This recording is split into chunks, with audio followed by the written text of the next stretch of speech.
Ladies and gentlemen, it is another fantastic day for ESA to be brought back up again, and it's going to be season 9 for you folks. Today, we're going to be watching Entropy Gaming fight against PENTA Club. And before we get ahead of ourselves to the matches, the maps, and the bans, I'm going to be introducing our lovely caster who's going to be leading you through the games alongside. Odium, how are you doing?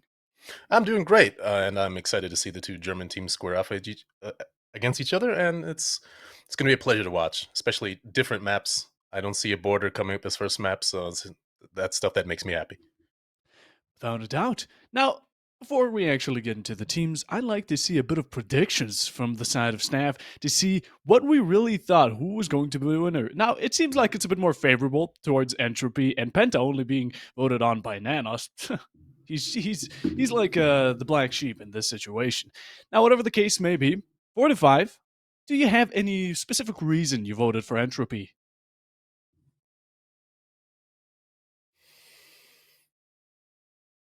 Odium? I didn't vote for Entropy. Oh wait, I'm you think didn't even vote. Oh my No, I god. think Penta will take this. Okay, I thought I was like, okay, everyone voted for Entropy. Okay, so you and Nanos are the black sheep. You're No, doing up I'm again this. I've seen Penta play last week. That's going to be great. Um, Oh, they played very well, and I've seen Entropy fall apart because of the roster change, and it's going to be interesting to see if their new roster can actually work together and bring it back as an actual team that's playing against a team that's a bit more seasoned and playing together a bit longer than Entropy has at this point. that is true. Now, if we do have a bit of statistics in the background, they have played against each other quite a bunch of times, and that is 4 to be exact. And 3 of those, Entropy managed to take the win, but I don't think it was completely one sided. One of the matches was 7-0, others were like 8-6, and one of the matches they even lost against Penta. So honestly, I wouldn't necessarily focus on statistics because in the end, it's anyone's game. But, Odium, what map are you currently sitting in? Well, looks like Chalet. I've got a fireplace behind me. It's not been reworked yet, so the lighting is nice and moody. Mhm. And Chalet will be the first map to start off, followed by Night Haven and Decider on Bank. I hope we're going to see a Decider because Bank is Oh, my yeah. favorite map. It's an underdog map, but I love it. Not the biggest fan of Nighthaven, but that's just an aesthetic thing. And Chalet will be really interesting to see because it's a very versatile map when it comes to strats, same as Border or Clubhouse. Played a lot, but also very different setups you can see from each team. Yeah, Chalet is really a jack of all trades. Nighthaven being a bit of a mix of maps, if I put it into my own perspective. And Bank, I'll shake your hands on it because I love the map. It's huge. It really offers a lot of highlights, I would say. And with it, those are our 3 maps. Bank is the decider. Hopefully, like you said, we get to it in the first place. Now, let's get a bit more into the teams. Now, we said that these teams have faced each other off already before, but one of the main issues that I would find for Entropy is that lately they had a bit of a switch of roster, which is, to be exact, 3 players have been switched out. Now, it's not necessarily like they're subs, but that does limit the amount of time they've had to build up that team chemistry. Yeah, it's gonna be interesting to see if the team chemistry works. I mean, a roster change happens for a reason. It's either chemistry doesn't work, another team's formed just out of friendship or whatever. But if the chemistry works well, we could see a close match between the two teams. And if it fails, and if the communication just isn't on point, we'll see Penta really pick it up and probably close out 2 maps before the decider even gets put on the board. Now, I'm not too sure personally on how true this is. I'm gonna stick with it. It is a bit of background details, but it is said that Entropy, when even when their an analyst told them what maps to ban and gave them a good, I would say, a good side of things on what they should stick with and what they shouldn't. They decided to go their own route and gave Penta their favorite map, also banning Chalet, which was expected of Penta in the first place. Now, an interesting choice from the side of the team. I don't know what type of cards they have hidden up their sleeve, but hopefully it works out for them because in the end it is a best of 3, so they do have 2 maps at least to go on, and if the decider comes around, it's gonna be that much better. Yeah, it's not just about just having a favorite map. They probably have a setup that maybe Penta's not going to be that keen to be countering on maps that they prefer. It's all about countering the other team's picks, countering the other team's setup, or maybe just winning gunfights. If they're confident in doing either of those three, they could just they have it their way. Without a doubt. Oh, the start of ESA. It's a really it's phase one really, so not much is currently. I would love to see a bit of the statistics, but right now we're so early into ESA that it honestly doesn't matter. And standings also are still trying to figure themselves out. And Entropy versus Penta. I personally have not casted any of these two teams, so when voting, I just went for what personally sounded cooler to me. I'm going to be completely honest. What about yourself, Odie? Have you had any experience with these two teams? Yeah, I've seen both of the teams play. I haven't seen that new Entropy roster yet, but I've seen Penta just exhibit great team play and great counter towards what somebody in the ranked scene would call an alien strat. So they're very adaptable, but it remains to be seen how those teams match up. I haven't seen a matchup between the new Entropy roster and Penta at all. Only against with the old roster, and yeah, I'm gonna have myself be surprised. Could go either way, and I wouldn't be calling my bets right now. Most definitely not. Don't want to put those chips on red just yet. As we go into the operator bands, the Brava is going to be starting us off, which honestly is reasonable. I have been seeing Brava throughout Channel A, mostly because of how strong really main cameras are here, especially the one on top library, especially when fireplace. If you just don't get rid of it and hack it, it's really can be just another flank watch, another set of information that's also strong, and with it, maybe the plan is to not ban Valkyrie and take it over for yourself. Melusi has also been popping up, and what's going to be popping out of the operator picks is going to be the Flores. What's going to be interesting to see if they're going to actually have a Mira ban on the table. Very popular operator on the map. And with Brava being banned, Maestro is a viable alternative to having the Mira just for plant denial on main breach and snowmobile garage, as well as half wall. But oh, we're seeing a Valk ban. So anticipating countering that Brava, countering those hacked Valkyrie cams. Let's see what the last ban is. Yeah, without a doubt. Slowly ticking us down as we get the anticipation. Now, I'm going to agree. It's either going to be Azami or Mira, I would say. Those are the two most common bans, especially on the side of Chalet. And it's going to be Warden, an interesting pick. Now, Yang, again, she is a strong operator, but Warden is the counter, so maybe, just maybe, Entropy have a bit of a trick up their sleeve going into the late match as we head into round number 1. Now, here, we're going kitchen dining these few rounds. These teams do know each other pretty well already, but with the roster changes, they still need to kind of get in the groove of things.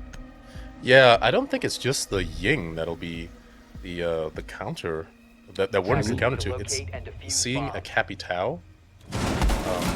They've already adapted to that Warden ban. 2 smokes that can't really be countered by Jaegers or Wamais. That's just a great way to get off a safe plant. Having Gridlock probably bringing smokes as well. It's wonderful. Zofia with her flashes, very strong attacker. Attacker setup focused on countering that Warden ban. But as we see, the defenders they're in it for wasting time. They've got a Melusi without that Brava. They've got a Cap Cannon. They've got an Ella. Very painful to play against. It's going to call for a slow attack and a drone heavy attack as well.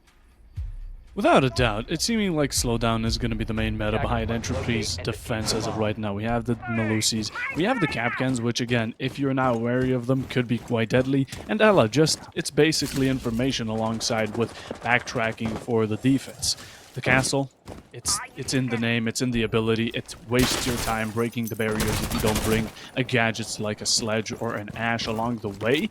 And meanwhile, Penta have changed their roster quite a bit, or their lineup, at least going a bit more supportive side, bringing the IQ. We also see the Gridlock, the Thermite main breach, and then Osa, which could be interesting maybe for window plays, or just to contest on mezzanine / main breach.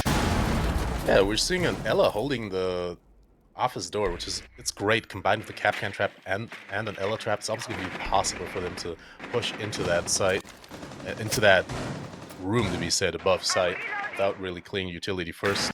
Castle, just keen on wasting time, as if you said. It's in the name. It's Rainbow Six Siege, and it's a castle to besiege. All those barricades have to be broken for the attackers to really get a foothold on the map first. And yeah, it's interesting matchup so far. Not really, no bodies dropped yet, and almost half the round gone. Coming close to it though, the castle makes a dashing approach towards Piano, does get shut down. Not the castle though, that's going to be the Capcan, just so we don't get our operators mixed up. Rise in the meanwhile, that shotgun is quite a deadly tool, so you don't want to contest it up close range, but the information from the drone could be quite sensitive. Now, you are having a bit of trouble as Trixie does manage to trade it out, bringing it down to a 4v4. Yeah, we have Ella dying due to just an immense amount of intel on her. Bodies being traded 2v3 can go either way this far, but they're not really, the attackers aren't close to site yet. We have one on Striker just looking into site, but with 2 defenders still on the board, it's going to be hard to actually push site and go for a plant quickly. Main breach slowly approaching. There's the exothermic, the last one of that. Meanwhile, Jisui finding Becky. Leaving Afla just in a 1v3, a huge disadvantage to go up against. A tough gunfight. You expect one around the corner, holding tight. The verticalities are showing themselves, and you manage to drop some damage, but it's just too much pressure as one is from behind, one from above, and overall, the first round will be going over to the side of Penta. Yeah, this just shows us they have great team play, they have great communication, and they really used their drones, droned out each single defender, singled them out, made sure that gunfights were at least a 2v1. The only gunfight that was a straight up 1v1 was traded. XA getting a frag, getting taken out as a return almost immediately afterwards.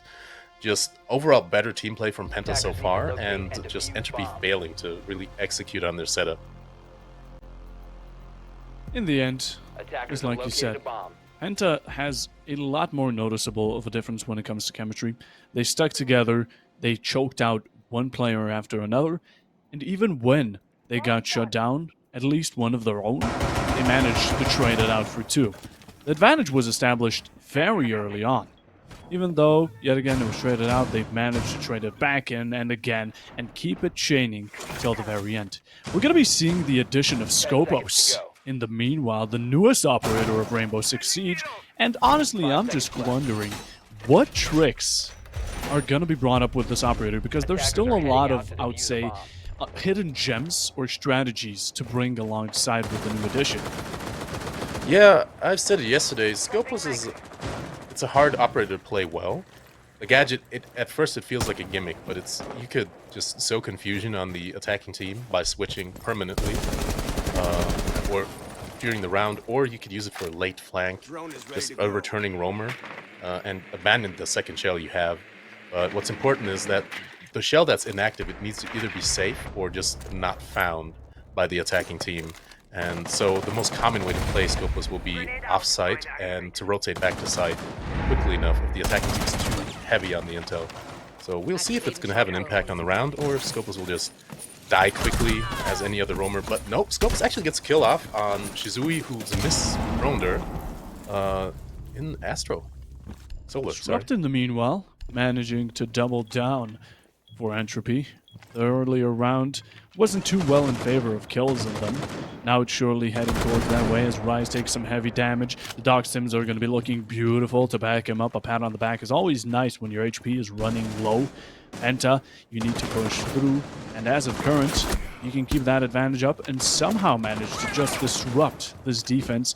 It could be a possible outcome. They have the site completely surrounded. Verticality is still contested, and Fireplace is under the control of the defense. Now it's just a question of how will you go about it.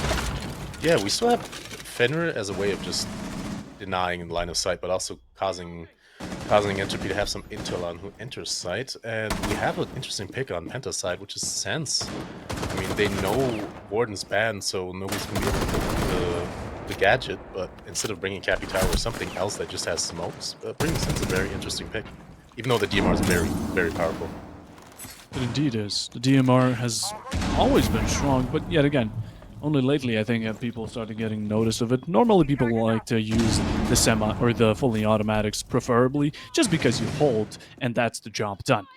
Although 45 on the clock, Fireplace, we still have it. Rise is still holding it strong, but Solus, that's one for EXC. Z-Tac does manage to find the second, and then now it's all down to the Doc, who does find the Ash running down Fireplace. Caught her off guard. HP is back up. That was your last stim. Trying to bait out some shots. You know where the position is, and it gets a beautiful shot. That's going to be the head taken off Z-Tac. But now the plant is down. You're in the post-plant situation. Reserve 7 seconds for the defense and make sure shots aren't delivered, and that's what EXE is going to be doing exactly. Yeah, it just seems like Penta is just far better in executing their attacks. They're far better as a team. And even though, I mean, if you've caught this,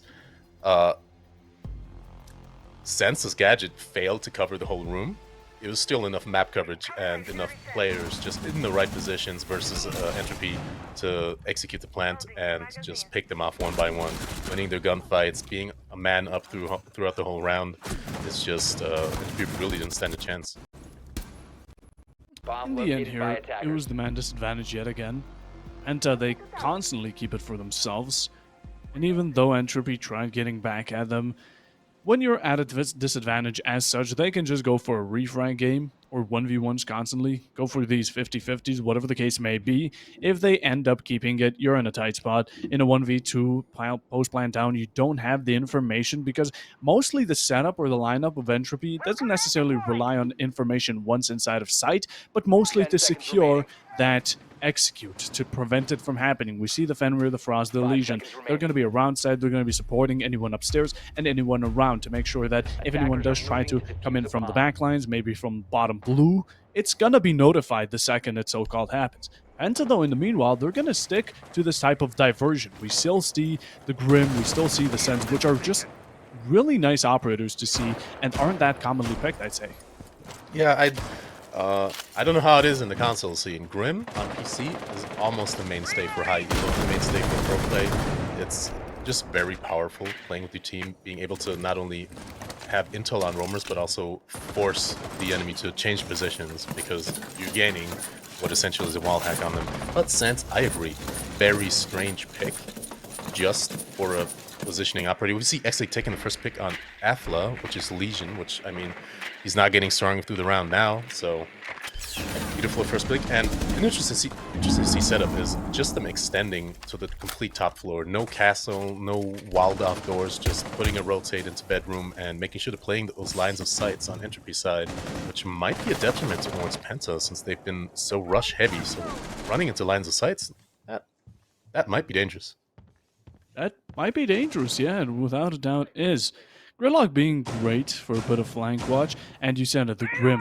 It's a strong operator. I do agree with you, yeah, on the PC scene, he's very common. Sends on the other hand, not as much, but right now we're seeing that why he is so common. You see the Frost Rick scene, he's constantly being pinged. Now they know he had to push downstairs purely because of those so-called wall hacks, of that pinging information that's so strong. So Scopos going for those gridlocks, walking through him, HP drop down to 50, but you do manage to just melee out, and now you're behind the team.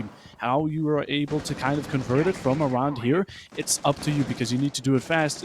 In the other case, though, Entropy, they are they're being hauled. Penta, they expected, and the kill is going to be reversed. No more flanks, 3v5 established, and the foundation just keeps expanding as Trixon does get taken out. Not completely, though. Downed, and Becky is there to help him out. Yeah, it puts him at a 3v3. You can tell Penta's communication's on point. Somebody heard those gridlocks breaking. Somebody called it out. And they had a flank watch, actual manual flank watch, no drone, nothing. Instantly getting the repick. Frost dying right now, putting it into 3v2. It looks really grim for Entropy. They're 2 rounds down already, and Penta's already advantage, even as Becky takes another kill. Makes another person away from Penta. We've got a 2 versus 2. It's still very winnable. The plant has to go down, or there needs to be 2 deaths in the next 20 seconds. Otherwise, the round goes towards Entropy. Entropy 1 man up, looking bad for Penta, even though they still have intel on the other operators. They still might know where they're sitting, and they also might just be able to clutch it. 8 seconds left. Doesn't look like it's going to be a clutch for Sneaks. Will be able to sneaks in sight and get 2 kills. He can't find any headshots, and getting peeked by Rise, getting taken out in the end. Round going to Entropy. Still 1 round up for Penta, but it's not looking as unbalanced as the first 2 rounds. It looks like Entropy's really pulling together as a team, and it also looks like they might be able to find a way how to counter Penta's just coordinated pushes by just sowing some discord. Yeah, the one round difference is making its way about, and Penta I still love, like you said, Odium. The team chemistry is still Attackers there, need to even locate when the and Scopos defuse bomb. really tried to be as silent as she could, going for melees on the gridlocks, vaulting over, and making sure that it's not shot because, bullets just make a louder sound in the overall state. With it was still a good flank watch. But overall, from a 3 to v5 to a 2v1, it's not what you want to be looking at. And right now, being on defense, Entropy, you would preferably take the majority of the rounds, although this is a versatile map. It's not necessarily one-sided. It's a similar state to what Oregon would be, but I just find defense to be a bit more 10 close to seconds left. heart. Whatever the case, though, we're back upstairs. The rotation is through, and we're 5 seeing a seconds bit of left. echo. Attacker's objective is to locate a bomb and defuse it. Reloading! Swapping mags.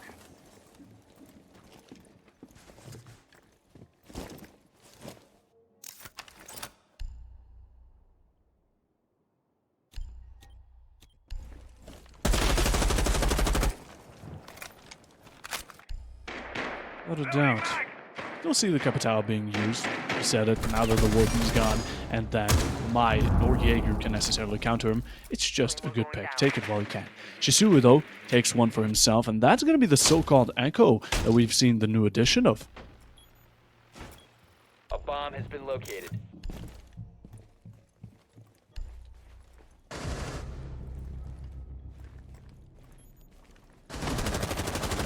Attackers dropped the diffuser. Oh. Setting needles!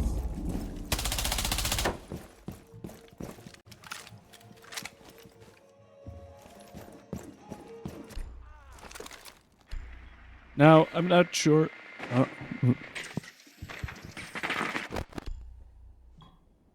toxins. not too sure if I'm being heard on Back? live. All set to Marie. Back? All right.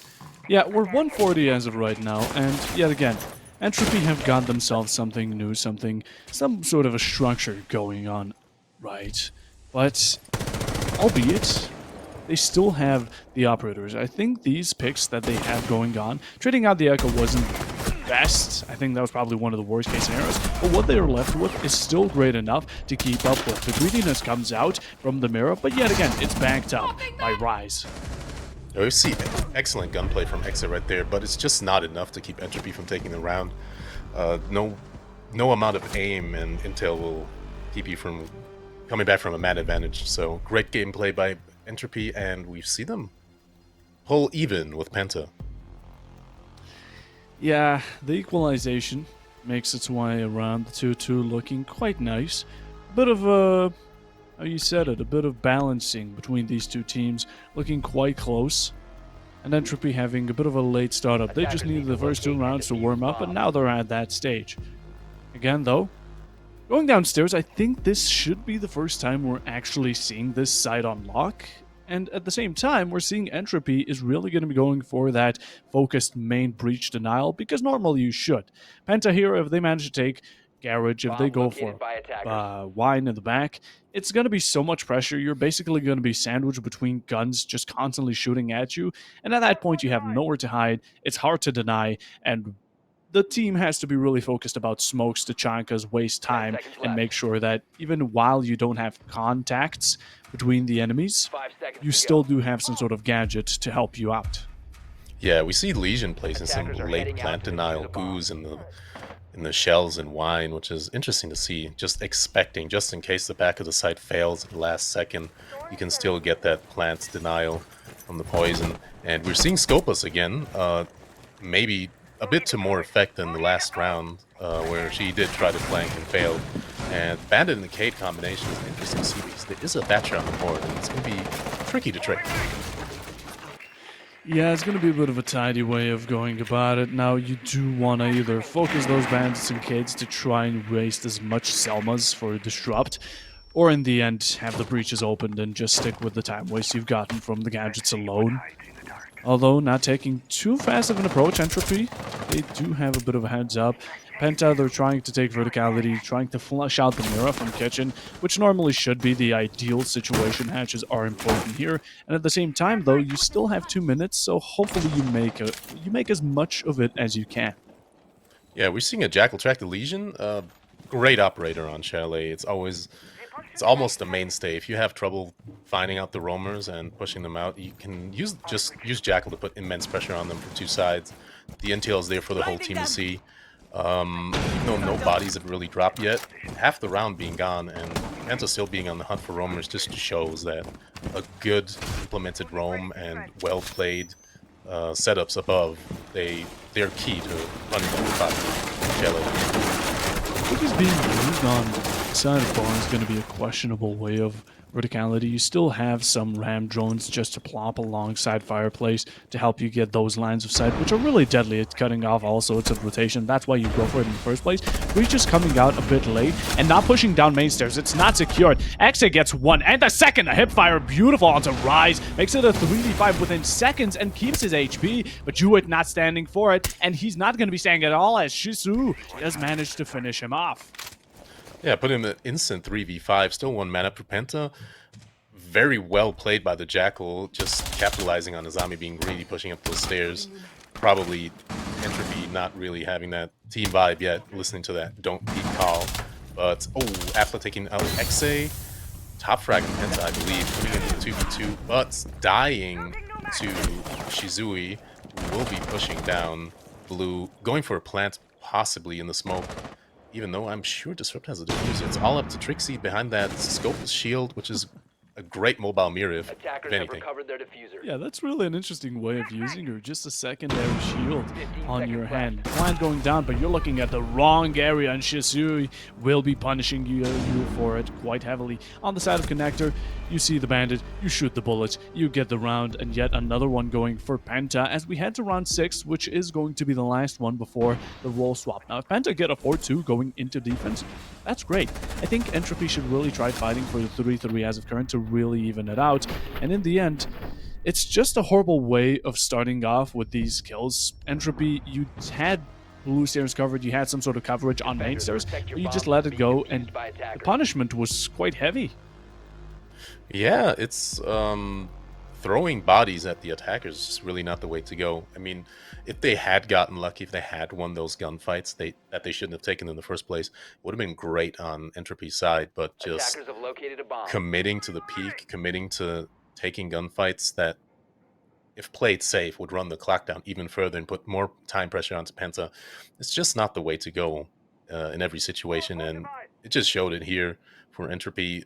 They misplayed just a little bit, but if they adjust on that, if they get a better read on Penta, knowing that they're also very aggressive on the attack, they can use it to their advantage, and they can take the next rounds just by wasting just a little bit more time, 10 more seconds, and they've got it in the bag. Round 6, going downstairs again. Given a second chance, the downstairs side that is. Like you said, if they adapt to the current standards, if they switch out what needs to be switched, because these major mistakes that happened can easily be fixed. Just someone holding main, someone switching a bit of positioning, that's all you need, and you've got yourself covered. Even with it, Penta took quite a long approach, and you had less of a flank, I would say, presence than you do as of now, getting a dedicated Mazi. Jewett, low on HP, but he's still kicking around. The C4 can be still quite a deadly secondary gadget to just carry around. Afla just sticking with the Legion yet again, and again, a Jackal making his appearance. Yeah, seeing Mazi, very interesting to be honest. Pick rate went far down after the removal of the 1.5 on the Roni.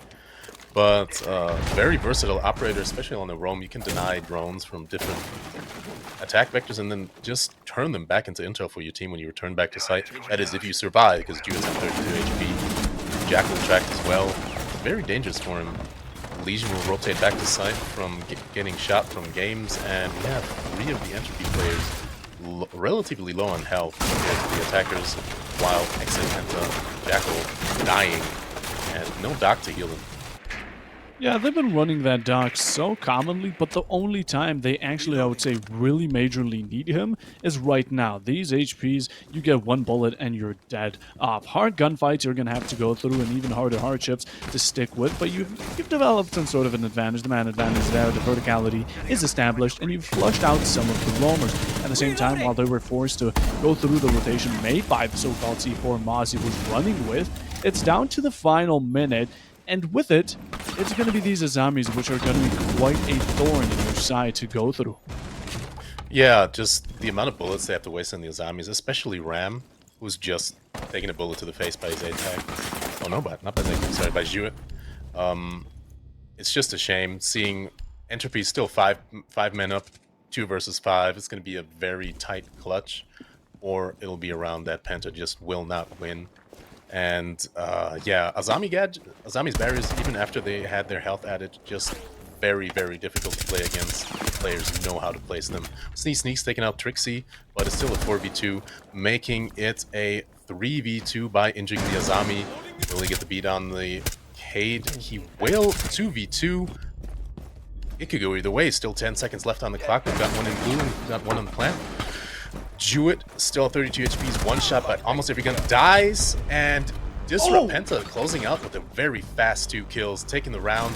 I said it'll be a very tight clutch last second, and they did pull it out, pulling right next to Penta with the rounds. Oh, and either team could still have it. My God, Penta! Calm down, that was fantastic! Brilliant clutch! You had the positioning completely figured out, going for perfect angles at correct times, and in the end, Entropy had nothing to show for it. They just walked into the lines of sight, faked out a plan. The Mozzie comes out from behind, he gets shut down too, and a flick to the right. The Disrupt absolutely carrying it like a bag. That was fantastic. Frags all around the place, from a 2v5 or like a 2v4 down to a 2v0. That is great. You still have also the pressure of time, also the pressure of gadgets, also the pressure of roamers. So much to go through. And even though Entropy really put out that, I'll say, choke on the thought of going mainstairs with the Mozzie and Legion simply with the C4s, while the Azami barriers also denying anyone from just simply pushing down without exposing themselves too much, it was great. It was really great how they still managed to slip, dodge, and weave their way through and get the 4th round. Now they're going on to defense, and honestly, I'm interested to see how this is going to go. Yeah, it's beautifully executed. It's faster execution than you actually used to seeing on the console league. It's more of a PC ranked star execution from Penta there, but very well played. A bit too fast for Entropy to react to, and you could tell everybody was just a few seconds behind, giving the chance for the ace to get that double kill in the end, flicking the Mozzie on the stairs, taking out the guy coming in from blue. Just overall, very clean clutch, very clean play. It almost seemed like it was planned, and it's just wonderful execution from Penta here, putting them 2 rounds up. Entropy really in the weeds for the last round. Sorry, the first round on attack for Entropy. Yeah, although, Odium, it seems like Penta are going to be picking up a good old Chanky Kank. Good old Tachanka. We haven't been seeing him much of yet. I barely see him at any point in the PC side of things. And although I can see why people don't necessarily want to incorporate him, but at the same time I don't. He brings the shield if we need it, and he brings the Shumika launchers, which are a great waste of time. In the meanwhile, a beautiful execute from Afly. She takes the sneaky route away and just goes for those head holes, goes for those holes in the barricade, and gets a beautiful opening. Yeah, wonderful play. Very sloppy on Zaytag. You should have heard that Ash walk up there, but, you know, you can't pay attention to everything. On the comment of the Tachanka, the reason you don't see him played is because that fire just does not do enough damage. It's far worse than an actual Goyo. And the only thing that he really serves a purpose for is to make them panic. Oh, I'm standing in fire. The fact that you can just walk through it and survive, people don't really think about it. Apple to pick up another kill on Shizui, very important kill, very strong player dying on Penta's side there. But we've still got somebody holding the shield. We've got Wamai, and he'll slowly be pushed out of piano, while he seems to be taking just a bit of an advantage on the attack, top floor falling, but nope, XA taking up Rise, putting back to a 3v3. They still have the Tachanka just for a bit of time waste, a bit of fear from the fire. XA taking out another kill, Jewet's gone, and it's a 2v3. They've turned it around very quickly, recovered from the opening pick. Afla dying, putting Becky in a 1v3 situation with Penta players still on site. Yep, nope. Sneaks will close it out, and there's just no winning this attacking round for Entropy. They've gotten just a bit too callous, a bit too self-sure, pushing in and really overly trying to press their man advantage in the beginning. Oh, Odium, they did it once again. It was a clutch situation they were handed, and they handled it yet again perfectly. This time it wasn't necessarily a 2vx, but rather a 3v5. It was quite nice. It was quite nice. Overall, they managed to convert it really quickly. They managed to go from just being completely withheld against, but now they have the chokehold, now they have the guillotine on the side of Entropy for the second time in a row, and the 2-5 score is brought upon. Match point is 1 round away, and Odium, it's looking a bit favorable for the side of Penta. Yeah, like I said, I expect Penta to just have better team play in general, and you can really tell the communication's on point. They're able to turn back around that it shouldn't be possible in any other matchup of teams that are equally matched up, but seeing that Entropy is quite a new team and playing together, they're really not having that cohesion. We have the Ash Afla pushing by himself, still trying to get some picks off, just alone, no info, no nothing. Manages to get first frag off, but just fails after the intel's called on him, immediately getting repicked by Penta without having any further effect on the round. It'll be interesting to see if Entropy manages to turn around another round, or if Penta actually closes out 7-2, which would be, it wouldn't be very surprising, but it would be very sad to see for Entropy. Not a doubt. Yeko making a second edition, Penta bringing him out for the first time, and in the meanwhile, Entropy. You're seeing that Deimos, which is going to be great. I feel like Deimos is really strong on vertical-sided maps where you can go in from below. That revolver is brutal. It has such strong tracking that it makes it almost impossible to escape at times unless you go on solid ground. 1 minute passing by, and so is the side of Afla. He makes his way through quite quickly, a swift way of approaching the situation and going for that bottom side of things. Penta, again, making a good establishment. You have some sort of defense still running through, but in the meanwhile, you make sure to waste time, and that's what they've been doing great. Also putting up this shadowy presence of roamers around. You still have players watching main stairs, even though there's no one from defense roaming around. Yeah, we have to see Entropy really pulling together and playing as a team, especially utilizing that Deimos very strong operator. I wouldn't even say just on the vertical, just having somebody know the exact position of one of the enemies while they're playing together with the team. Oh, but we see Shizui take out that Deimos. His effect of the round absolutely negated. Nothing that we said matters so far because he's dead. But Entropy managed to play well together as a team. That Deimos will be very deadly for the roamers. Could be indeed. Eki, first pick, in a very late position. Jewett evens it out, 4-4 looking nice. And we approach yet again the final minute. This is where things really start to heat up. Damage brought upon the Legion, down to 80. C4 start popping off. Now we're starting to get into it, and Apple is going to be starting off this type of chaining. The attack now not being along the living anymore. Some headshots are attempted, but yet again missed. Shotgun pulled out from the gridlock. I'm not too sure what the issue is there, but Rice is going to be bringing up an issue for Penta as he brings it down to 2 for them, 4 on the side of Entropy. They have entered into this type of flow state. They've definitely gained a bit of advantage, but now are they going to get an exceptional 2-round onto the 3rd comeback possibility? Sneaks makes it 2-1, trades it out by Trixie. 38 is ticking down, and Jewett is going to be popping the heads of the so-called Sneaks and making it another round for Entropy, finally bringing the score just a bit closer. This is exactly what we want to see. We don't see Entropy crumbling under being just 1 round behind, 2 rounds behind, maybe 3 rounds behind. We want to see them play well together, even though they are at a man disadvantage. We want to see them adapt and see, as I've said earlier, using that Grim just to lock off points of rotation for Penta. It's a wonderful use of the operator. They can't use the rotates. They can't do anything else. And yeah, they'll be pinged by the Bs. We see a tactical timeout by Entropy, even though they've just won that round very well. They probably want to reconvene, just talk about how to improve just a little bit, make sure the next 2 rounds are going to be the same, and then perhaps the next 2 rounds putting them at a 7-5 over Penta. That's what they'll be hoping for. We both know it, all the viewers know it, but we'll see what will come. I still put my vote up for Entropy, so I'm still crossing my fingers to get that bet on.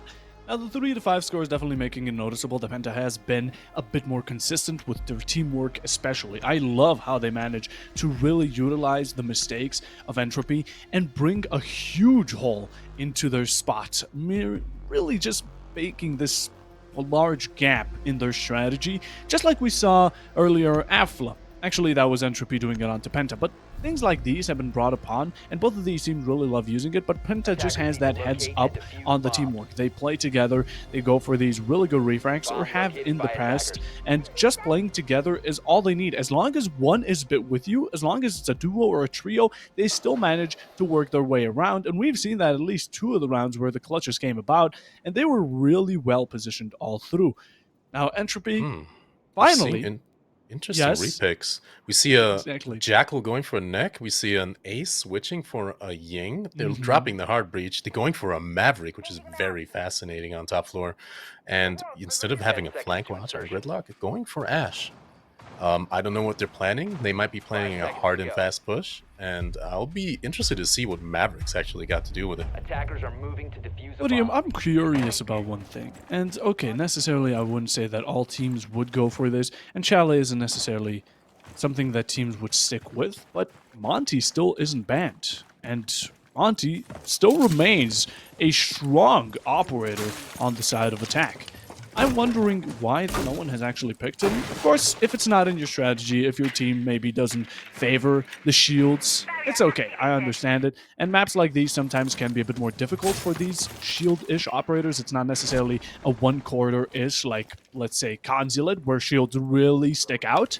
But still, I feel like while shields are still this strong, it would definitely be a viable pick, just like the Ying on Trixie. Yeah, I'm guessing for a shield, you need a player that's very confident with the shield and knows how to enter, push, and also pull back with the shield at the same time. So maybe Entropy just, as well as Penta, they don't have the players that will enjoy playing Monty at any point in time, and thus just not be proficient with it. We've seen some interesting Monty plays, not Monty plays, actually Blitz plays yesterday from Crown Zero. They had the spirit, but you could tell they weren't refined with the shield. They didn't really know how to work it. They walked past enemies that would shoot them in the back, and it might just be a comfort thing for the players. You've got to see, not everybody has to be proficient with every operator.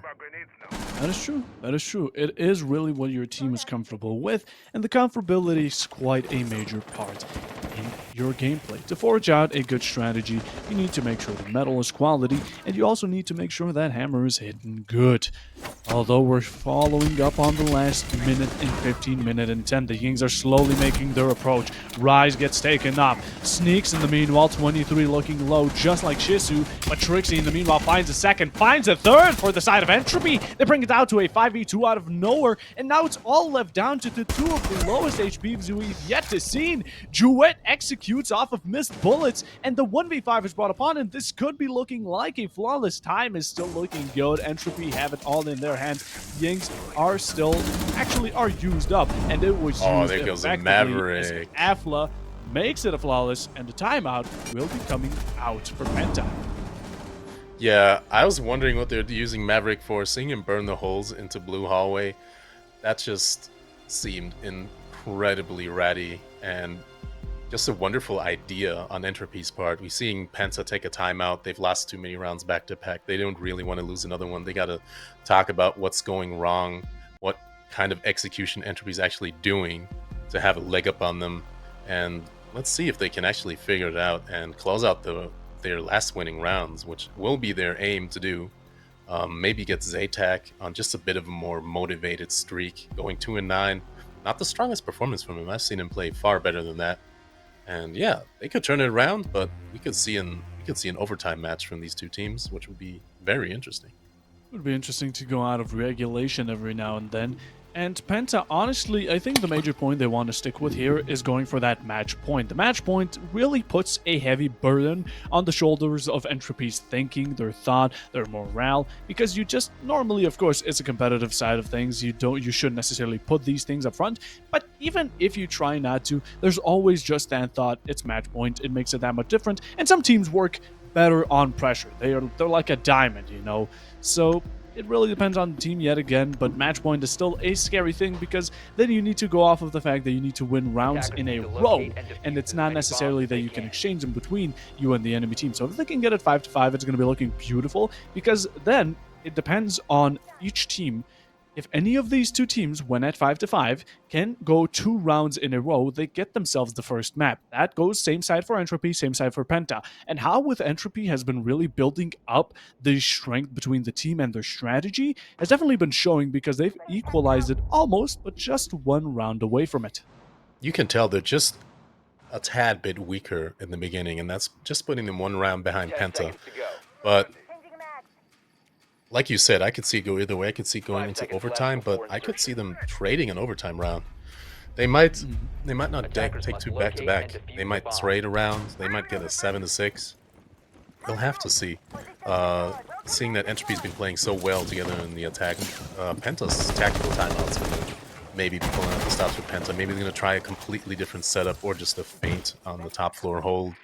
Maybe we're seeing more operators on the top floor so far, so a counter for the Grim would be nice to see. And we're also seeing the return of our Lord and Savior Tachanka, which hasn't really been used to good effect in the defense before. Hopefully the Shumikas are going to be making great time efforts. As another not-so-rare occurrence, quite a common occurrence through both of these teams, has been the Frost, and sadly we have yet to see Frost Trap kill, and that's always something to put on your bingo board. We love Frost kills, and it's just a satisfying thing to watch. What's also satisfying are these shots from Shisui, who manages to bring it down 1, and Entropy now looking like without a Ying, which is going to be an amazing pick for the Execute.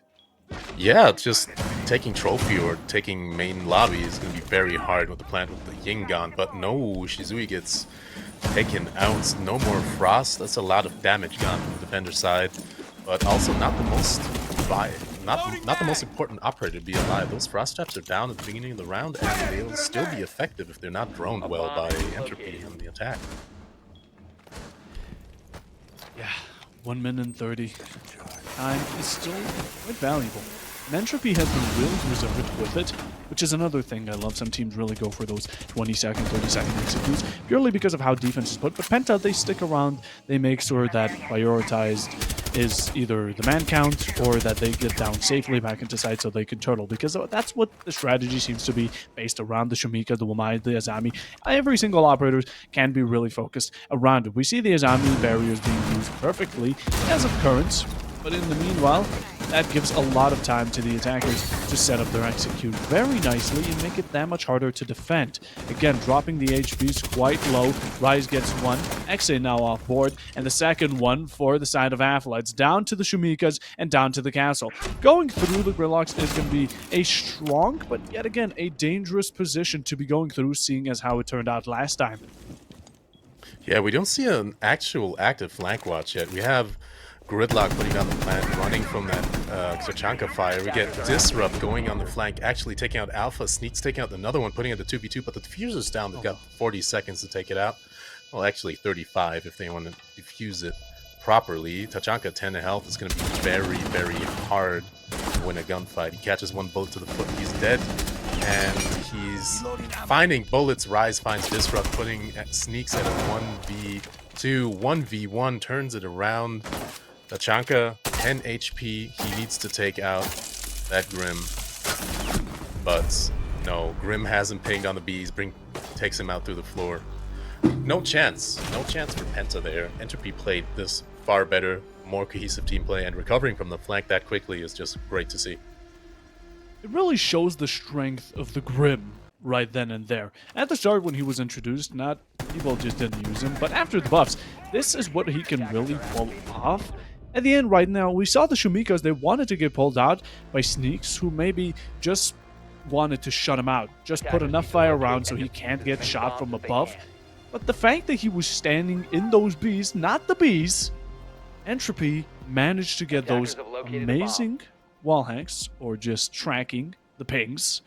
And it didn't even need to walk into the fire because the pings were there. You just shoot through the floor before the Shumikas even land, before they're even loaded into the chamber. And Penta, 5-5 is the score. And I think whichever team takes this round then has a chance to take it home. But again, I think Odium, we both agree with this. It's a very possible situation that we head out of regulation. Yeah, I think I'm gonna be honest. 5 I would seconds be left if I was before on insertion. Penta's team. I'd be really asking Sneaks what he's thinking on the Attackers Tachanka are again. heading out to Bring a defuse the bomb. Goyo, and as I've said, this site has wonderful verticality. Using a Pulse or a Valkyrie, I mean Valkyrie's banned, Pulse or anything with intel, from below you can see for almost complete main lobby right up to the wall on main breach, being able to get at least 1 or 2 free kills from the basement.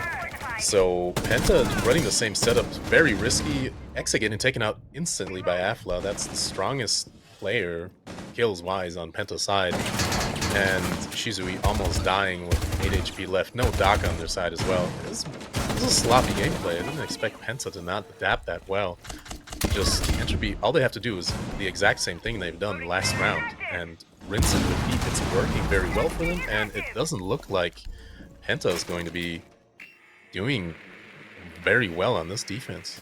I really love how Entropy has stepped up their game. Look at how quick they were about it. They see the Wamai on the side of library. They already have someone on library stairs just in case he tries walking away from the wallbangs coming from library window. In the meanwhile, though, you lose the Thermite, which is going to be a really bad trade. And alongside it goes Atla, who's been quite a fragging scent. 9 kills, 5 behind Rise, or yeah, 5 behind Rise, who is now also looking to find some picks. But in the meanwhile, you got the Frost to 8 HP, but you could not get her off the board. Had to push back, still surviving, and still can be holding an angle, which in the end is just about as deadly as anyone doing it. 125 slowly approaching, or actually passing over that half minute, and you have someone around the corner.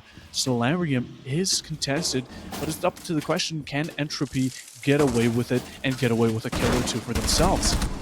Yeah, we see Tachanka falling to Rise, putting him back at a 3v3. 8 health for Shizui. As you've said, he can still hold an angle. He can still be very deadly, but it's not going to be optimal. Also, Grim's still alive, Ying's still alive, and Gridlock. Those are operators that are almost essential to deny just areas and space and flanks for Penta. So setup-wise, this looks like it'll go for Entropy, but no, the Ying falls. Disrupt gets a double kill. Rise and Becky dying to Castle, probably forgetting that he's even there. And Zaytak taking the last kill, turning this around. I wouldn't have seen this happen. I didn't expect it. I was going to expect Entropy to actually take this round, but no. That new skin on Azami gave her the power to close out the round with the last kill, and it was a beautiful gameplay. Without a doubt. Match point brought upon, and seeing the loss of their Thermite kind of affected Entropy in some way. They had to really force on that verticality, which in the end you had a bit of a sixth sense. You had some sort of gut feeling that someone was still in Solarium, maybe lying down, maybe in a corner. You weren't exactly sure since you threw so much drones at the Frost alone, and in the end didn't manage to trade her out for those so-called drones, that honestly, information just wasn't on point. That ended up being quite an opportunity for Disrupt to take 2 for himself, bringing it from a 3v3, which was already favorable enough. Looking at Penta, they had such low amounts of HP that 1 bullet would be enough. Okay, yeah, they can hold angles, they can still be deadly headshots or one-shots. In the end, though, it's still better to be sticking with around 100. It's a lot stronger and a lot more comfortable to hold around. Now, Yeah, 5-6, Penta, 10 they seconds still left. have the match point, and they can take it home. We could be going to Nighthaven. And Odium, 5 seconds to any go. thoughts on it? I'd say anything below 80 HP is very dangerous, because even Attackers are your moving two-shot out to kill, locate a bomb and defuse two-shot kill from most guns. Seeing a Vigil on Penta's side is also very interesting. They've seen that Entropy, they stepped up their team play game. That was their detriment in the end, because they couldn't call the castle. They didn't have any drones left, but they're very strong together, and just denying them the exact position of one player. Also, I'm not sure, can he still get out of the Grim trap? I'm not aware. He might be. Might be a very good counter for Grim. But Grim, one of the strongest comebacks as an operator anyway. I remember him getting booed on his reveal at the Invitational in Berlin. Not the Invitational, the major in Berlin, actually. And what a comeback from a decent buff by Ubisoft. 2 players dying on Penta's side. We see Entropy having the upper hand yet again. The Vigil gone. No intel denial for Penta at this point. And Cade also dropping dead. His utility used already, probably, but there's no tricking. It's gonna be Echo pushed out of office. It's not looking good for Penta. ESA dies. It's a 2v5, and Entropy will be taking the tie, I think. He'll take them to overtime. It's looking like we said it. Overtime. Regulation is basically not confirmed anymore. Unless Penta managed to somehow pull out yet another clutch of the 2v5, really get those flicks on point. With the operators you're standing in the HP that's looking around 80 or below, you said it's dangerous, and it for sure is. Look at these rims just exposing the side of Disrupt. He does get the Grim on hand. He doesn't like the bees, but Mackie doesn't like losing a teammate, so he's going to be making sure that Sneaks is going to be in a wonderful position of a 4v1. He sneaks around the edge. That's going to be Afla. You're looking for 3 more into reserve time. They back off, and 7 seconds need to be reserved for the defuse, which in the end is just an improbable spot to be upon. You have no information. It's very lacative. And right now, you have one that's on the side of Fluke, but in the end, Jewett will be getting the first bullets in and will be confirming 6-6, and now we are confirmed to go into overtime. Yeah, seeing that peak that Thatcher had is an almost impossible clutch, unless Castle would have gotten off a very lucky shot through below the breach and above the window. There's just no way to do it. And seeing them going to overtime is exactly what we want to see against teams that are supposedly very evenly matched. Penta has better team play, but we see Entropy adapt very well, pull together as a team, turn it around, and actually execute very, very well on their own team play, and showing that a roster change doesn't really mean the team is any worse for it. Might just be better off for it in the end. Oh, Odium. Pick when it's good and pick it good. That's going to be Shisui, sticking with the Dokubi for now. Sneaks switching off to Capitao, and the so-called Dokubi being switched out for the Buck. Seeing what side we're on, yet again upstairs for the 2nd time in a row, maybe even 3rd, I'm not too sure about it. Whatever the case may be, we're going in for overtime. The first 1 and 3 is the max we can go to. I don't believe this is repetitive 2-round difference that is needed. It's the first 2-8 here, and it could be anyone's game. Now, defense has been looking a bit more favorable into the late game. At the start, I would say attack was actually sticking quite nice with both of these teams, but now it's switched around. 6-6, yet again, yin-yang composition from both of these teams. They are very close rivalry, some may even say, and it's the 4th match between these two in history, and, you know, Penta haven't had the brightest the past. Entropy has been taking it 3 times, and will history repeat itself for the 4th, as Entropy are trying yet again, now going a bit more off of that window play, and verticality could be incorporated any second. Yeah, it's interesting to see. I mean, it was Entropy's pick against expectations for Chalet, but Penta being on attack might just turn this around. Like I said, I can't predict any of the teams winning. I would have said Penta would have taken it, especially after being so many rounds ahead, but seeing Jewett taking out Disrupt beginning of the round, gonna be a tough call. Becky barely taking damage, full health all across the defending team, but no, Becky gets taken out by Sneaks on the Capitao, pushed out from behind the mirror by Fire. I'm gonna assume Afro getting a frag on Zaytag, putting it a 3v4. Penta's at a man disadvantage, and we see Twitch just panicking just a little bit, getting aggressive. Sneaks taking a double kill though. One's injured on Entropy side. No Rook, no Doc, no Res in sight. Castle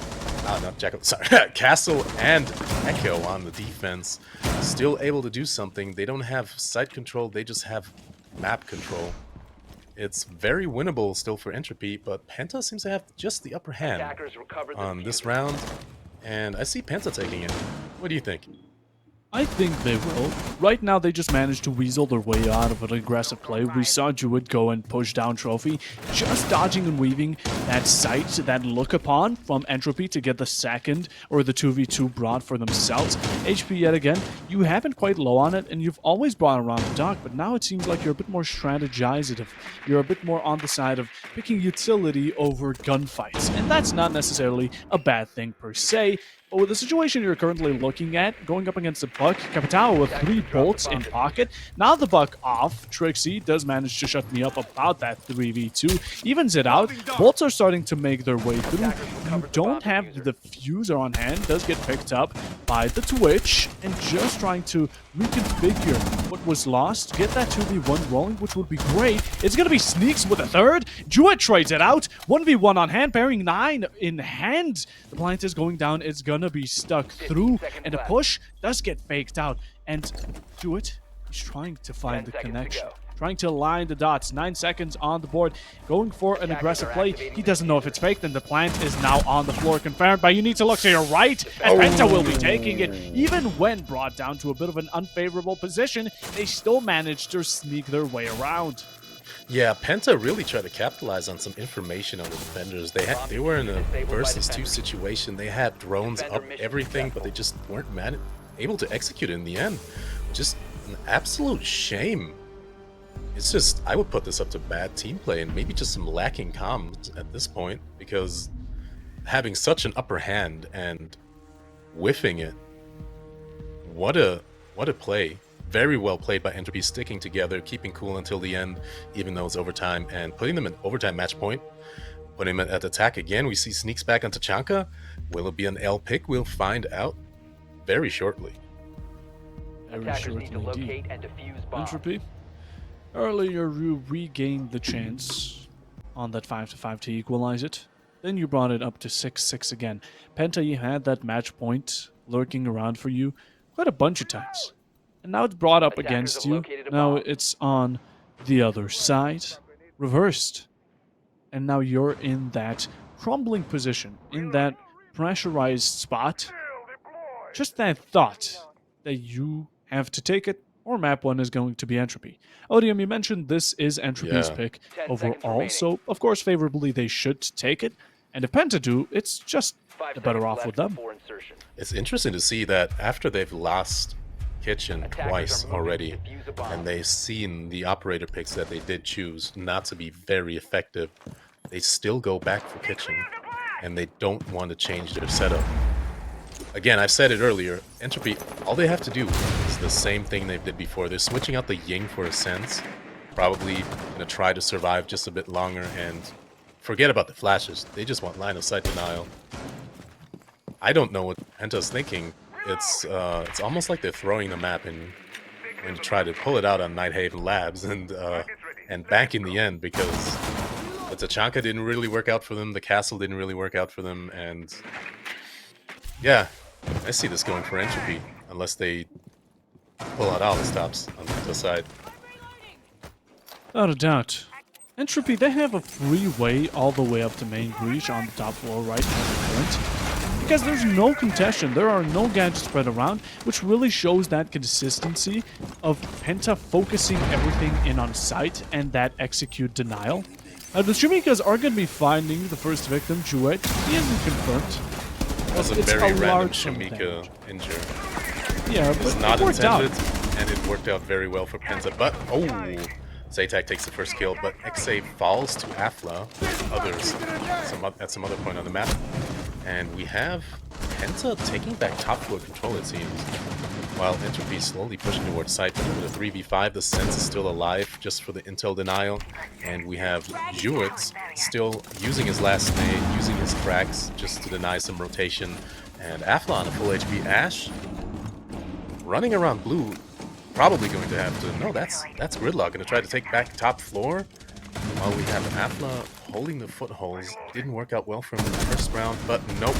Gets found by Azami, gets taken up by Azami. It looks like PENTA's bet on trying the site for the 3rd time pays off. Disrupt takes out Jewett, and it's all up to Becky. He might be full health, but he's got one of the worst weapons in the game, one of the worst gadgets in the game. Oh, actually on the DMR, I take back everything. That one tap was a beautiful shot, and I don't see it being enough to win the round. Entropy surprised us so far, though, and they're not surprising us this time. Sui delivers the coup de grace as PENTA now evening it out the score. 7-7 to 4-15 we're already seeing in the first map.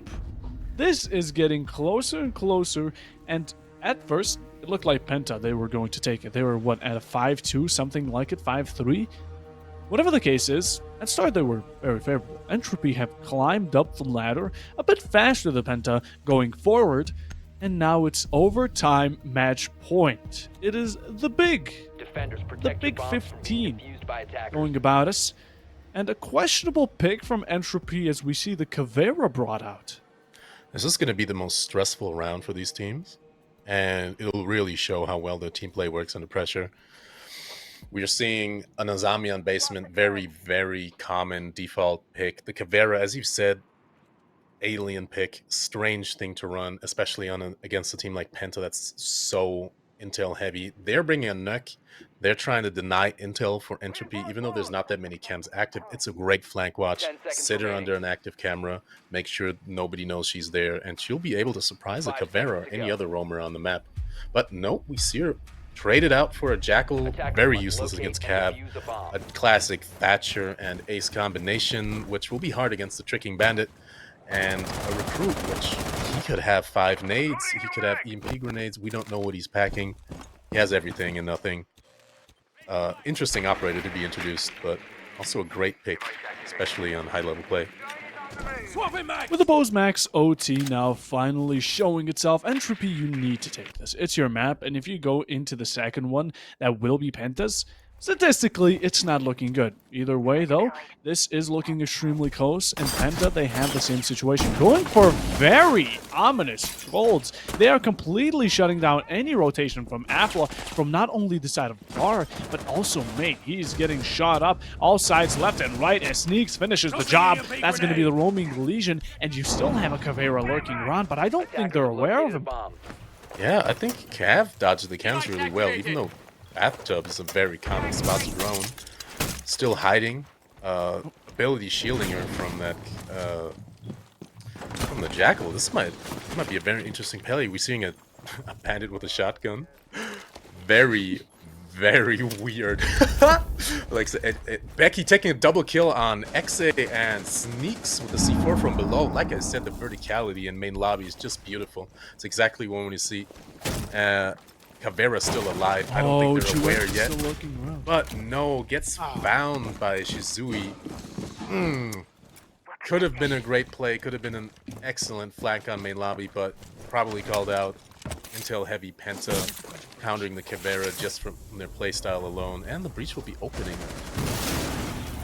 The 2 bread loaves earlier being thrown into the electrified wall, leaving one Selma open and definitely connecting onto that breach. Verticality is established, leaving basically just the supports around for Entropy, as we have the breach deniers alongside with the Izami, whose barriers are basically wasted. So it's going to be a gun game for all of these players. And Trixie bringing around the shotgun up close. Shisui was going to be absolutely no contention for that German primary. A beautiful shot up close, no contention.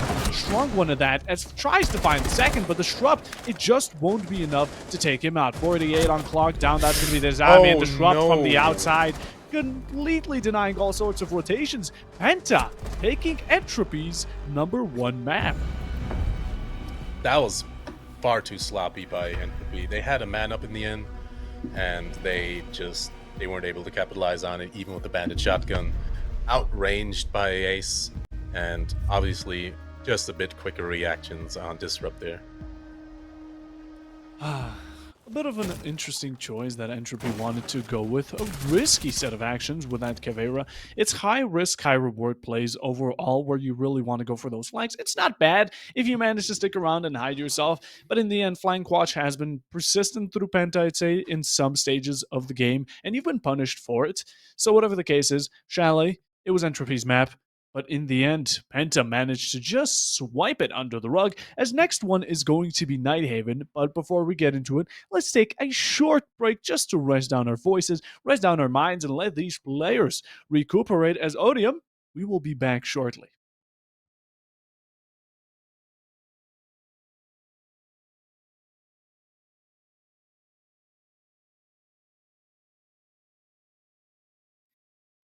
And welcome back to our second map of the matchup. We've got Penta versus Entropy. We've seen Penta and Entropy really going head to head. Both teams kind of falling apart a bit at times, pulling it back together. They've got good communication. They've got times with bad communication. It's obvious, but we've got a second map. We've got Nighthaven Labs. Not a popular pick, a pick by Penta. And seeing as it's Penta's own pick, they might take out this best of three with a 2-map win, because I don't see Entropy being too familiar with this map or having that much experience on it, especially since it's a new roster. Without a doubt, as we head into the best of three, now it's looking like Penta are one away from victory. They take their own map, which normally, if you pick it, you should definitely be confident on it. And like you said, it doesn't seem like Entropy has that so-called confidence for themselves, or at least with their past few experience on Nighthaven. Whatever the case may be, though, if Penta take it, the best of three for today is finished, and Penta do manage to outcome as the winner.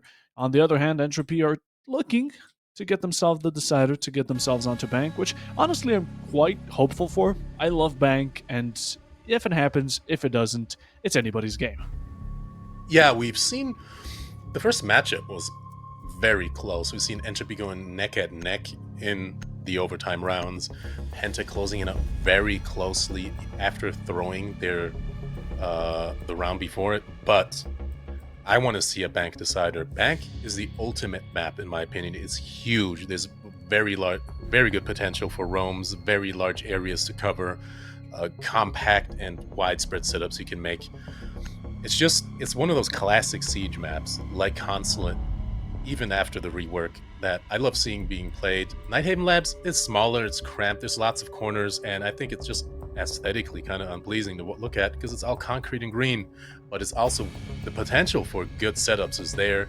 We see a Monty band, very important on that bottom floor push. If you want to take EXO or just the outside breaches, Monty's almost the mainstay and the staple. Same with Ying, so we have the attack kind of cutting themselves off, but with the Cade band to make it easy to get to the hatches and get the breaches, especially because most of them do have verticals with the ceiling and the floor. It's going to be anybody's guess what the defenders will ban for themselves. What I really love about Nighthaven is kind of the duo that you have on it. On Clubhouse back in the day, you had Cade and Thatcher that were usually banned, the dynamic duo on the defense, on the attack. Here, I usually see Tubarão and Maverick, but now they're both on board, which could be making for some deadly breaches and some deadly counteracts. Looking at these bands, the Monty now showing himself, because Nighthaven is really full of those long corridors, hallways that connect to much, and Monty, it's just a cylinder, or not a cylinder, it's a cinder block wall. Once you think about it, he just moves forward. It's an indestructible drone. He has a lot of information, but at the same time, he has some sort of fragging potential, unlike before the nerf. As well, the Ying on the attack, so no more siege light mode for these players like on Chalet. And even though Ying is still out of the match, we still have, you said earlier, the Katao smokes in general, flashes, and blitz. What's the best counter to it? Warden, who is now in play, and with it, Entropy. Hopefully you'll be making as much use of him as you possibly can. Yeah, we're seeing Entropy playing some interesting verticals in certain key points in the map. Probably going to try to deny entry from below and from above. Just with the roamers working around the site. It's very important on this site. There's not a lot of expansion you can do besides expanding into connector, or also known as garden. That's the most you could do. You can hold breach, but you've got to waste time somehow, and wasting time by getting picks off or by just damaging the enemies from above and below, it will be the way to go. While my being called out, ready to be droned out, ready to be taken out. Very precarious situation there, and I love seeing a Flores here. Flores is great for utility clear, even though there's not really a Melusi in play. Yeah, I would understand a Flores because normally Izami is quite common on this map too, but she's banned. Melusi, shields are on board, but only from Warden. So I'm wondering what Flores, what positions he's really gonna make sure aren't secured by Entropy. And not actually hard-walled. The main breach on the side of Rafters, or IT, is soft, which is an interesting way of going about it. Not contested by any of these blue players. You put a mute on it, and you should be looking good. Even if he had a buck, I think it would have been enough, although that doesn't seem to be in the pool. Even though the Ash, wondering why that wasn't used. Flores making use of that so-called drone, and now push starting to slowly come out. Raptors uncontested, and it's giving a lot of space for the side of Penta. Yeah, we see Exe trying to just sneak on the side, but Mira finding his face and just a bit better on the trigger, just a bit more gun skill. Takes him out in the gunfight. That was absolutely supported. We don't see any rotates in garage, or storage as it's actually called, which is interesting. Rise finds sneaks, putting a two-man advantage on Entropy. They know what they're doing on this map, even though it seems like their setup is kind of haphazard.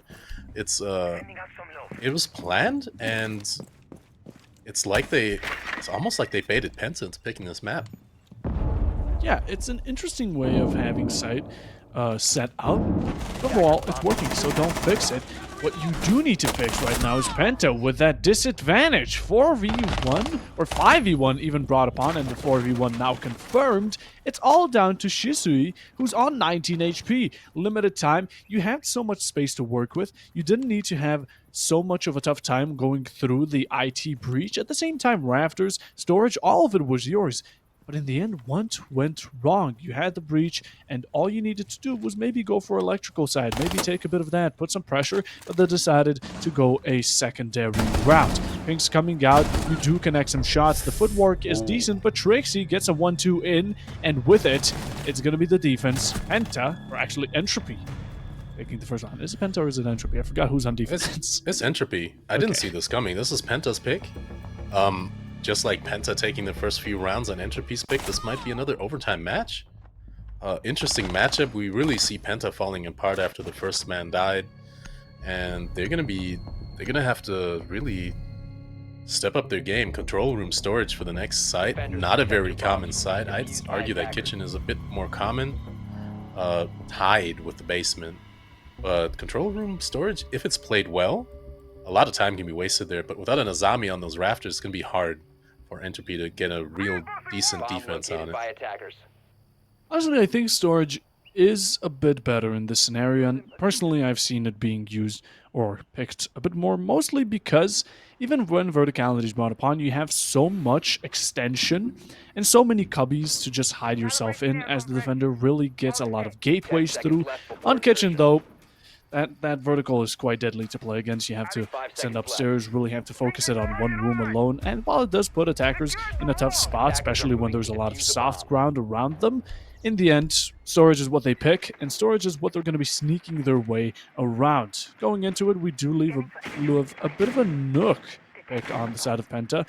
I'm surprised to see it, although at the same time with the buff she gained not too long ago, quite recently, honestly, it is going to be an interesting way of seeing how she is picked. Twitch drone 1 is taken off. They go for the verticals yet again. Trying to roam clear is going to be a major part of the strategy when trying to assess any type of ground upstairs.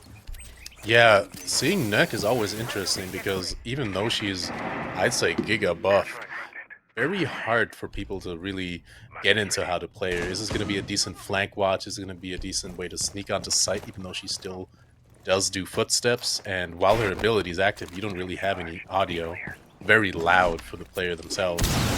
So, it's going to be interesting to see what they're doing. Jewett taking out the first kill on Exe again, leaving him without a kill. The only one with a kill is Shizui, and that denied Entropy from having a flawless round in the first round. So, Penta being one man down this early in the round, very interesting. We see them close to site, but not really able to get a foothold so far in rafters.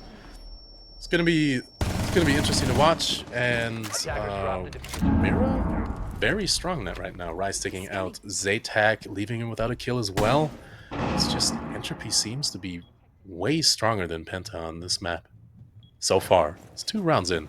Anything can still happen.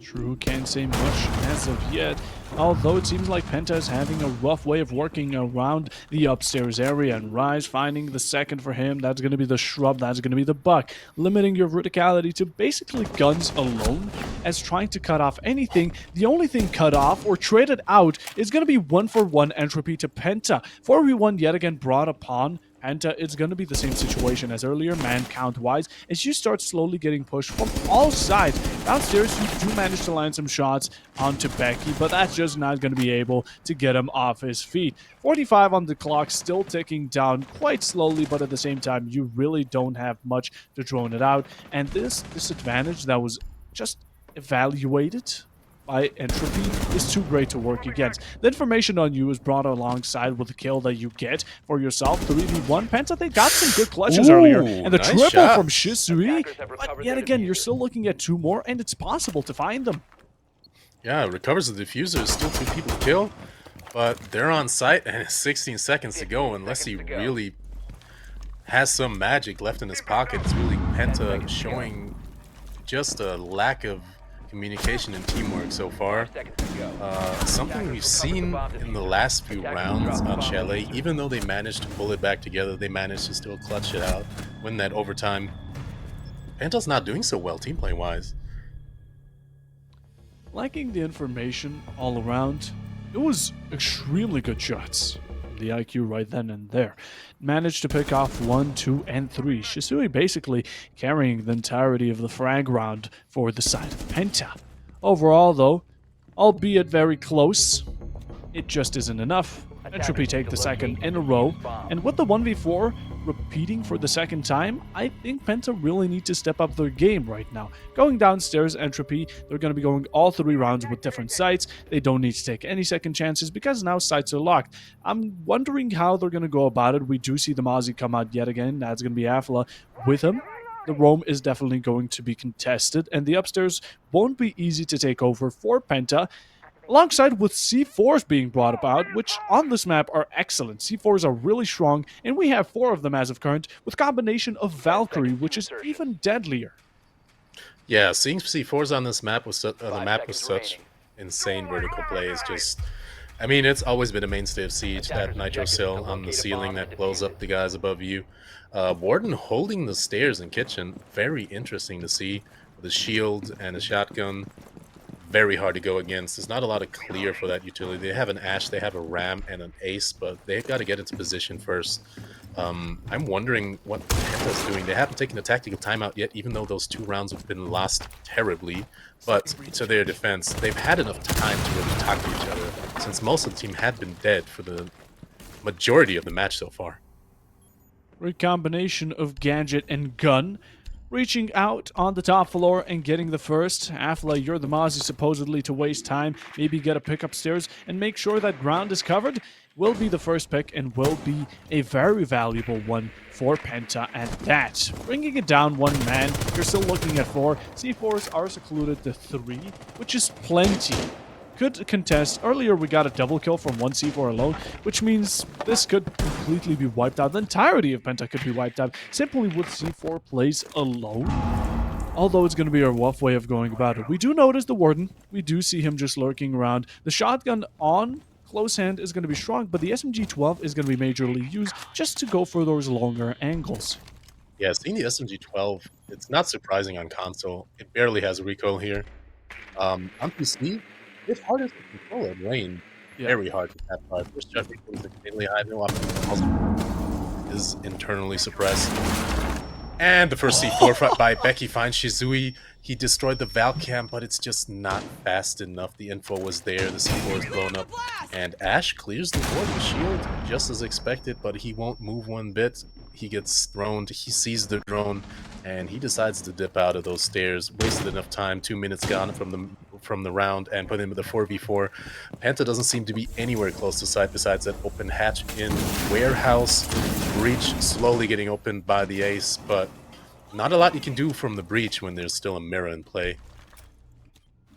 They're in play, and Ryzen taking a majority of his HP, or it being taken off. Trixie, the SMG-12 we were speaking so strong of on the side of console, gets the double, but the breach is utilized by Z-Tac as he brings it down 1, goes into the so-called breach and into sight. Now trying to contest the verticals, but you need to look to your right. Spots the Warden, gets the headshot. That's going to be a double, but you need to look a bit more towards those head holds, not being able to flick onto the second. We have sneaks around the side of the hatch. He dropped down 20 seconds. Yet again, it's not a favorable situation. You're stuck in 15 seconds on the clock, trying to use any type of positioning, the footwork to get yourself some nice picks, but the mirror wasting great amounts of time and a lot of effort going into taking out the standalone operator. It's just going to be too much. 3 seconds on the clock, and Becky able to Scooby-Doo and puzzle away with the pillar play, just running left and right and center and getting yet another round for Entropy.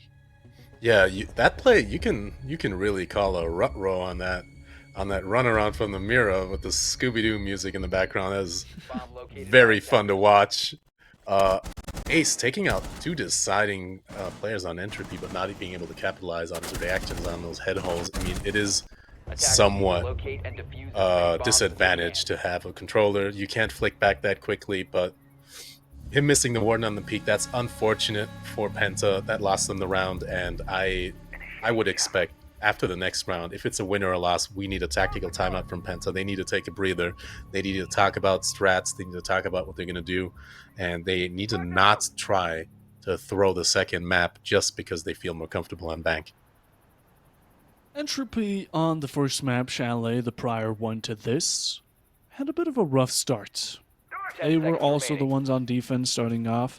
At the same time, though, they were the 5 ones seconds at a remaining. 2-5 score, or a, let's say 2-4 going into the Attackers' first half objective is to match. locate a bomb and defuse it. It seems like that has really shifted on to them now. 3DO brought up on, meaning that even if they go into the first half, they can't go in a negative.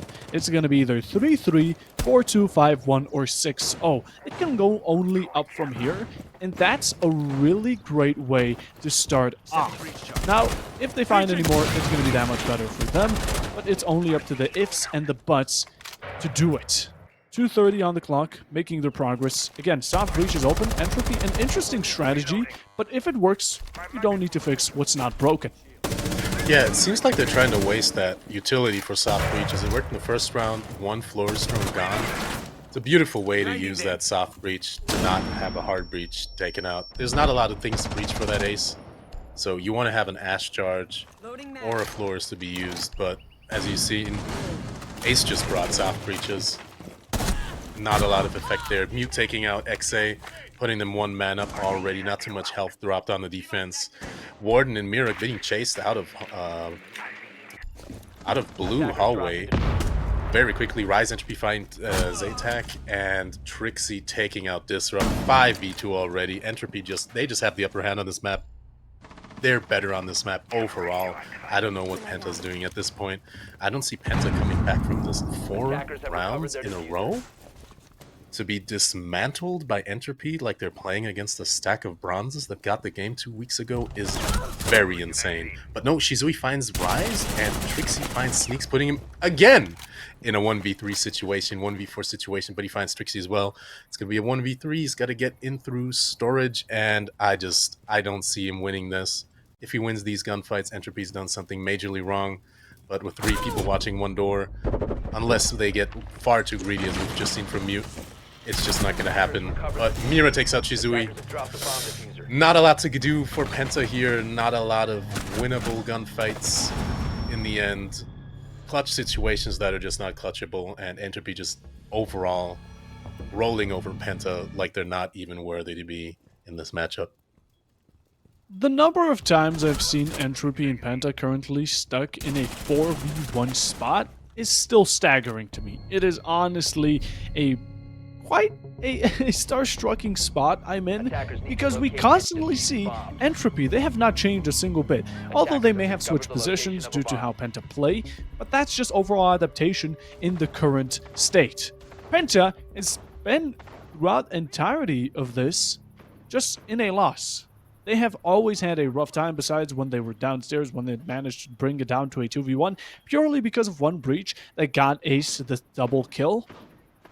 In the end, relying off of clutch situations, it's definitely not a way you want to stick with it. Penta is having a pretty bad performance as of current, and I'm not afraid to say it, but Entropy right now, like you said, they are steamrolling through the competition without a doubt. 4-0, it's defense. Yes, it may be a bit more defender-sided. Whatever the case is, though, it's still 4-0, and yet again, it can only go up from here. It can go 5-1, and if it goes 6-0, honestly, I don't have much hope for Penta. Earlier, they were quite consistent, but now it seems like the bricks are slowly starting to fall apart. It seems like the little Lego house they've built is now just starting to really simmer down. Yeah, maybe they should keep it simple. Maybe they should stick to mega blocks, keep the communication going, just drone on certain roamers. They have a vigil just to deny some intel. Jewett taking the first kill on Zaytak right off the bat. It's a 5v4 and it's just 30 seconds down. Penta just absolutely lacking, unable to get map control from any point of the building, barely entering, getting breach open again. But still, we've seen it doesn't really make a big difference. The denial for the mirror is going to be the Ash, but we haven't seen it used to any effect as well. It's just, it's a pain to watch, to be honest. I really didn't expect Penta to do this badly on a map they picked themselves.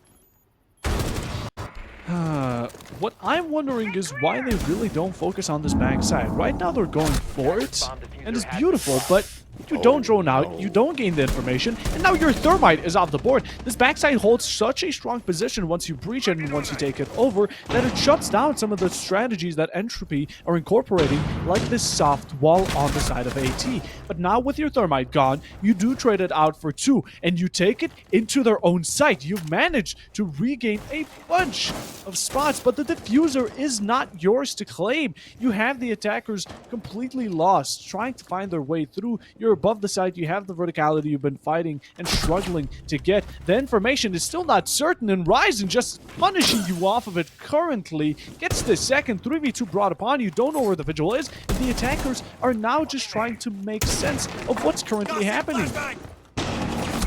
Yeah, we see Buck trying to flash out Vigil, getting shot from below. He's really in panic mode at this point. Vigil just chilling, still on 100 health, running around, taking out the Ash, taking out Disrupt on the Buck, and it's all up to Sledge. He really doesn't know what's going on, and it's not even going to be a decent 1v2. He takes out Afla, but it's still a 1v2. Vigil gets some shots off on him, 89 health. Sledge? Oh, it's not even Sledge, it's Thatcher. Being a 3 armor, being a fat boy, he can take the damage, but will he be able to take a headshot from that Vigil who hasn't even been tagged once by Penta throughout this round? Chunky British man asking about laser sights now in a 1v2. Takes out the Vigil in a fascinating way. Takes out the gunfight. Even when in a disadvantage of HP, he still brings out that L85, connects the bullets through, and now, like always, time is gonna be a worry to you. Pink's coming out and Trixie in the meanwhile, but you're just not close enough to sight. He holds one angle. The talk is ticking, and with it, you lose yet another round. Entropy 5-0, looking to be 2 rounds away from match points, Odium.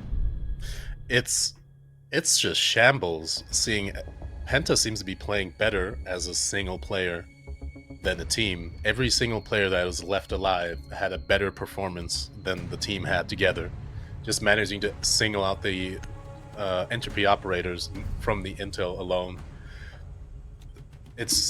I'm at a loss for words. I didn't expect a 5-0 from Entropy, but Entropy's really just showing how strong they are. It might be a roster change, they might be new and just playing together for such a long time compared to Penta, but they're the better team on Nighthaven Labs, just by far. There's no question. I don't see Penta bringing this back.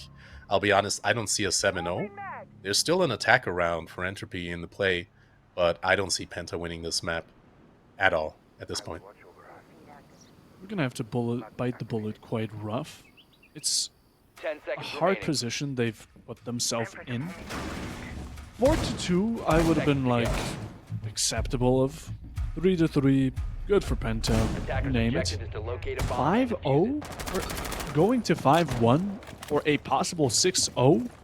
It's quite scary. It's a scary thought for them, and it doesn't seem like much adaptation is being circulated through the minds of Penta as of current. They may have attempted small, minor things, but the information is a lot smaller than previously. We saw in Chalet they were using drones beautifully, got themselves nice executes off of it.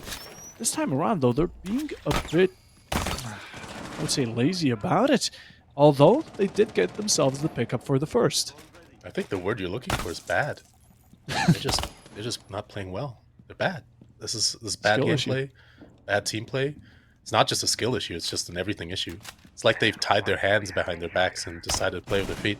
It's just an absolute pain to watch, but look at the positive side of things. We get to see Bank. We get to see the Decider.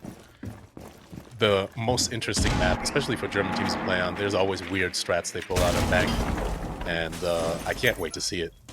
Yeah.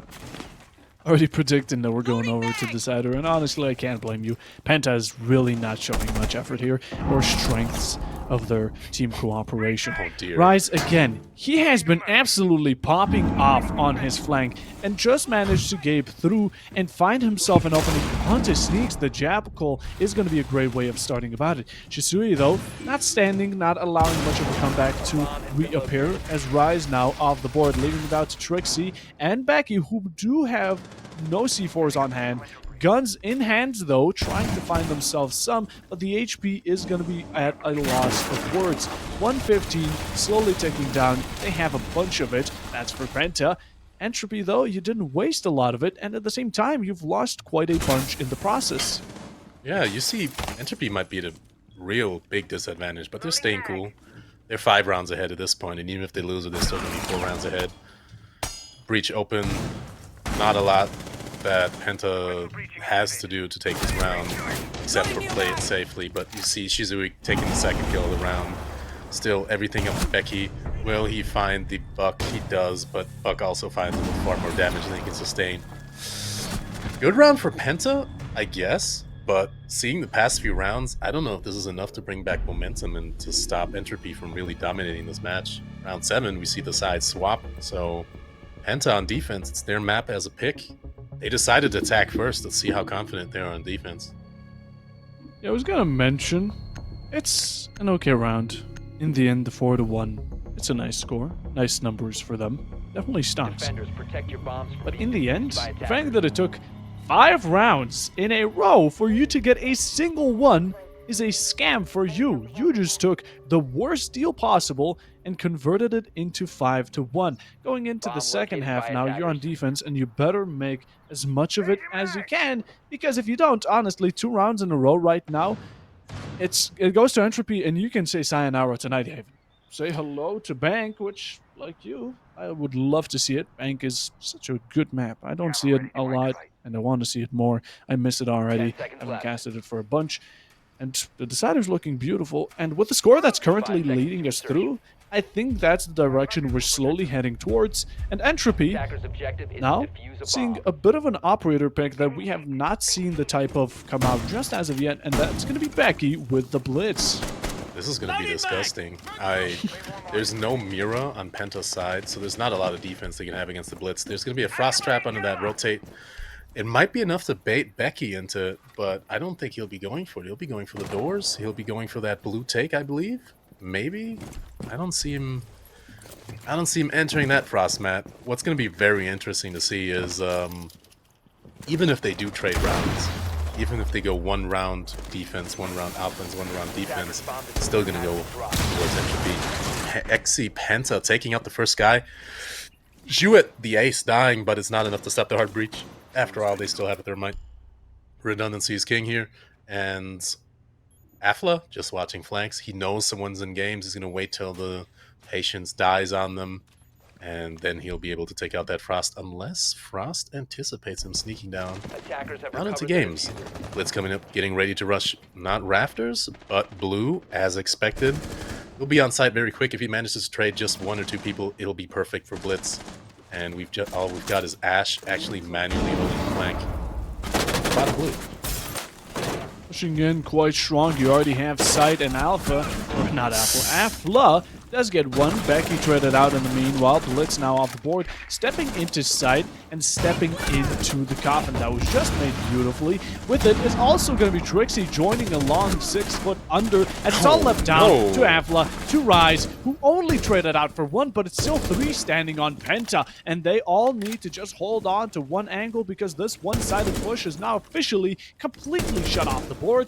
1 minute, still a lot of time. That's a positive for Entropy. With the amount of ticks you have, they're slowly going to start popping, and with it, you have the Thatcher, the soft support, some would say, with the diffuser, which is great. But these 1v1s, I don't think Penta are going to be allowing them.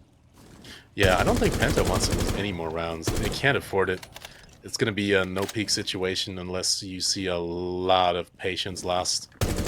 And we see good repositioning, but no, he decided to peek in. Rise finds that face instantly. Let's see, he doesn't seem to be aware of the Melusi in storage. But will she be able to take him out before he takes out her teammates? Nope. Melusi takes out Rise, and a second round for Penta. But Could still go either way. Entropy being just a bit too overzealous on that attack, running the blitz. Monty might have been just a bit of a safer bet if he hadn't been banned.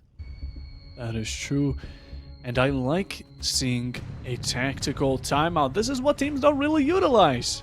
If an enemy team is going on a streak of rounds time after time again, it's a good way to stop it with a simple timeout. It's really setting off the tempo back to its base. 5-2, you got yourselves 5 rounds in a row, and now you see that Penta are starting to really get onto that train as well, really trying to step it up and go into that running motion. Timeout could be forcing them to really bring it down a notch, get it back to 0, square one, and with it, Penta, now you need to go back into locking in, because it's up to these two teams. Whoever gets back into that sort of adrenaline rush first is going to be the one to start getting round after round again, and Entropy only need 2. Penta, on the other hand, you're 3 behind. Yeah, tactical timeouts, great way to do it. Bad way to do it, we've seen it yesterday, it's lunch breaks. Those didn't go in the favor of the team that had the lunch breaks. But any way you can buy time to just reconvene, talk to each other, make sure you're on the board, on the same page, got the right operators on the board. It's time well spent. Even if it's just 60 seconds, it's a third of a round. It's a lot of time in siege time because the rounds get executed so quickly. So we'll see if Entropy actually manages to pull something out of their hat for this tactical timeout, or if Penta will actually be victorious on storage, which is, like I said, it's not the most beloved site, but it's very tricky to attack because it's nestled in the inside of the map, and the plant on the B window is always expected. 10 seconds to go. Entropy now hoping to pick things back up yet again for a 5 seconds to second insertion. time. Like we said, not much standing away from getting that Attacker's 7 objective is to defuse into the bomb. regulation. Penta could not say the same for them. With it, they're on defense. Again, it is more favorable. For these rounds, you get punished heavily once or twice in 2 separate rounds, and it could be Bank that shows its face. Entropy all the same though. Becky yet again on the blitz. Earlier didn't work out so well, and they seem to be going for quite an aggressive push over on this window. They break it open. We have a Malusi right around the corner, and she's going to be the victim of the blitz pushing up. Rice finishing the kill. 5v4 brought on quickly. Transfer it over to a 5v3. The transition is there. You have some verticality and also some defense coming through, but in the end, side has taken over. So much pressure in such a little time. Beautiful play by Entropy. 4v2 in the first minute of the match, but they're throwing bodies. Penta's throwing bodies as well, and it's a 1v4 for Penta. Afla taking the double kill with 1 injured in the end. What a beautiful, beautiful play and execution. You could tell they used the timeout to plan. They knew what site they were going to be going to, because for a site where you have the setups that are a bit more exotic, it is kind of the obvious pick for a league match. They picked the blitz, they got the sledge just to get him in silently, and they went for it. They went for the win. They want the win, and it puts them at match point versus Penta, 6 rounds to 2 rounds. I really need to see Penta recover at least 1 round for them to be confident enough to take the next map. Entropy just hit all the slots in their casino. They're a gambling team. We saw it on Chalet in the last overtime match point. That's the time you should be playing safe and as a team, but they managed to bring out the Caveira, go for a high risk, high reward. It didn't work out earlier, but now they utilized yet again that ka-ching on the possible round leading them to match point right after the timeout, and that's the perfect way to do it. Really caught him off guard. This one window was very nicely timed, as well as the Malusi was just strolling by, and in the end she went for quite a rough walk, quite a hike that ended completely wasting her out alongside the castle. 5v3 established in second, and even with the blitz gone, they kept it chaining one to another. In the meanwhile, though, Penta are going to be bringing a bit more shield action onto their own. Although they are on defense, the Clash is still a strong pick. Going outside of site itself is going to be a fascinating way of playing her, so we're going to have to see how this works out. Yeah, it's aggressive ranked strats we're seeing right here, running the Clash on the rotate. It doesn't go well in a ranked match. I don't see it going well here, and it just screams of desperation, of just wasting their time, having that enemy detected outdoors sign pop up on all the Entropy players, and ESA PENTA getting the first kill on Rise, puts them at a man at disadvantage, and they also have the Clash, who denies Osa's shield. It's a shame. Osa doesn't have any EMP grenades with her. You could rush the Clash, or you can at least disable her until you get that pick on the Valkyrie, but it's desperation on Penta's side, and it seems to be working out. Definitely does. Shutting down, also staggering Joseph and Becky putting running down into the a shield. gunfight.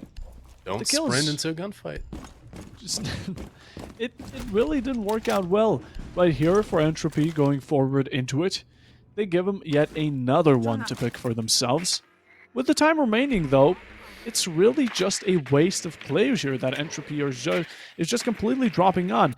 Yes, they did manage to get some sort of verticality, but honestly, it's not important here. You still have the main breaches, and Penta has kept their strong points, just standing strong as we go along, as everyone is focused on this one-sided push on the side of stairs going down towards exosuits. At the same time, C4s are still going to be looking strong, dropping the damage on the Osa just a bit more, and as she tries to put her shield out, she does do it, confirmed, but yet again, look at this utility just flying. It's Pokeball after Pokeball.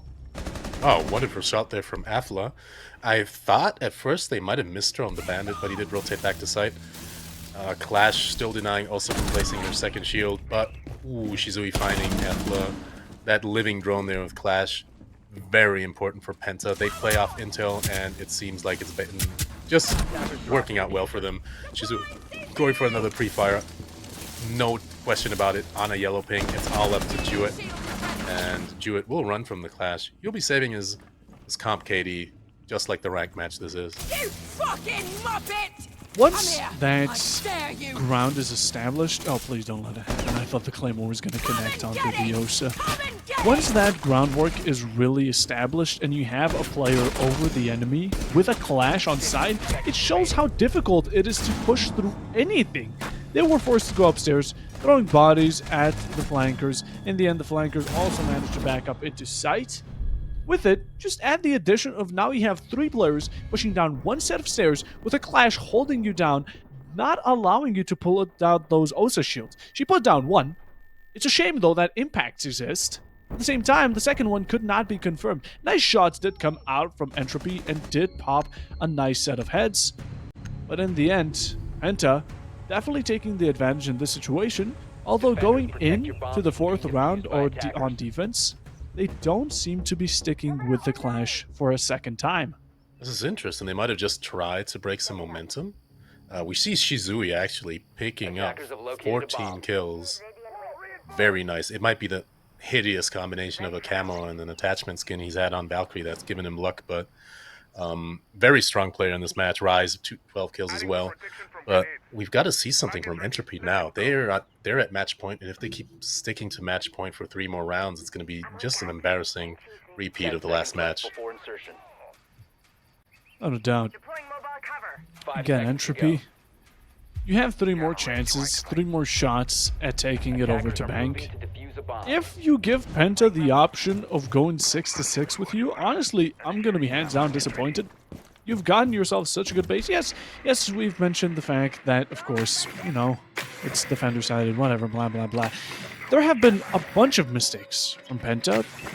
Not common, to say at least. But again, some that could have been easily punished, and some from your side, Entropy, that could have been easily avoided. They took a great timeout, they went for the next round, the rush was really interesting, and they just need one more play like it, or something similar that really gets them the upper hand, and take it 7-3, 7-4, 7-5. As long as you take it, and you make sure that that 5-1 score you led with is good, you know, bank could still be yours. Yeah, speaking of mistakes on Penta's side, we really need to talk about how they've let Brava take out so much utility in storage. It's not a quiet hack when that drone takes over a Melusi gadget, like a Banshee or just a Cam, but you could see nobody was holding storage just till now, which is the reason why Brava managed to enter, but also escape with only 8 health, because Meat was there just in the nick of time. Penta losing an operator this early, and Rise taking another operator away from them, putting them in the 3v5, which is an insane man advantage, even with the low health on the Brava. It's not looking good for Penta. Thermite on the upside down repel. No, fakes it out. This round could still go either way, because it is a hard attack site, but very, very close. Yeah, this is going for Entropy. 2 versus 4. 2 versus 5, actually. Yep. Looks like it's going to be a 1 versus 5. Another clutch situation this time for Sneaks. Not Disrupt, not Shizui, not Z-Tech, not XC. But Plant going down, Thermite planting. They're trying to close out this round quickly. About 30 seconds left until he's able to be... no longer able to be defused. And Sneaks trying to at least find a head, find a kill, something on Entropy. It's just not happening. Just not going to work out for him. They're rushing him, all of them going for the kill. It's a ranked match. They're not afraid to throw bodies as a 5 versus 1. And they're going for a flawless round versus Penta and the deciding round of this map. The one more gimmicky round is what they needed, and Entropy. They dug and they dug deep, finding the treasure that was hidden right beneath them. That's going to be the 7-3. Nighthaven completed.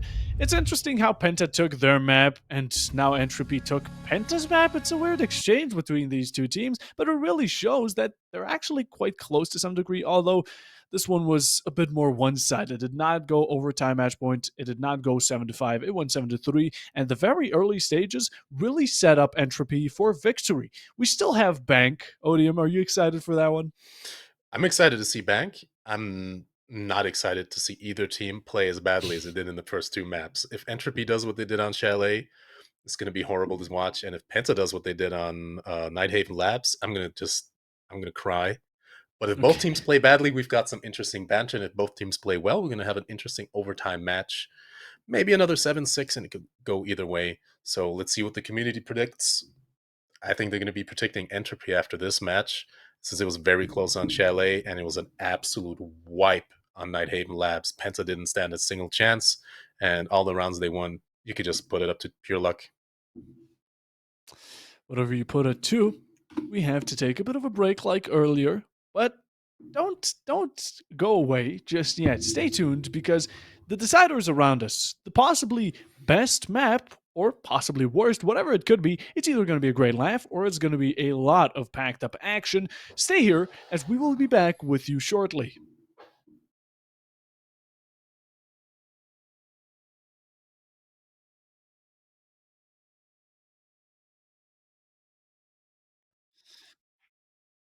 It's been an interesting set of maps. 2 is that, but Penta took Entropy's and Entropy took Penta's. An interesting outcome overall as we head into the decider. Still sticking with Odium, and Odium, it's Bank. It's our beloved Bank, and we're hopefully going to be seeing these teams actually pull out a bit less mistakes and a bit more of big brain plays.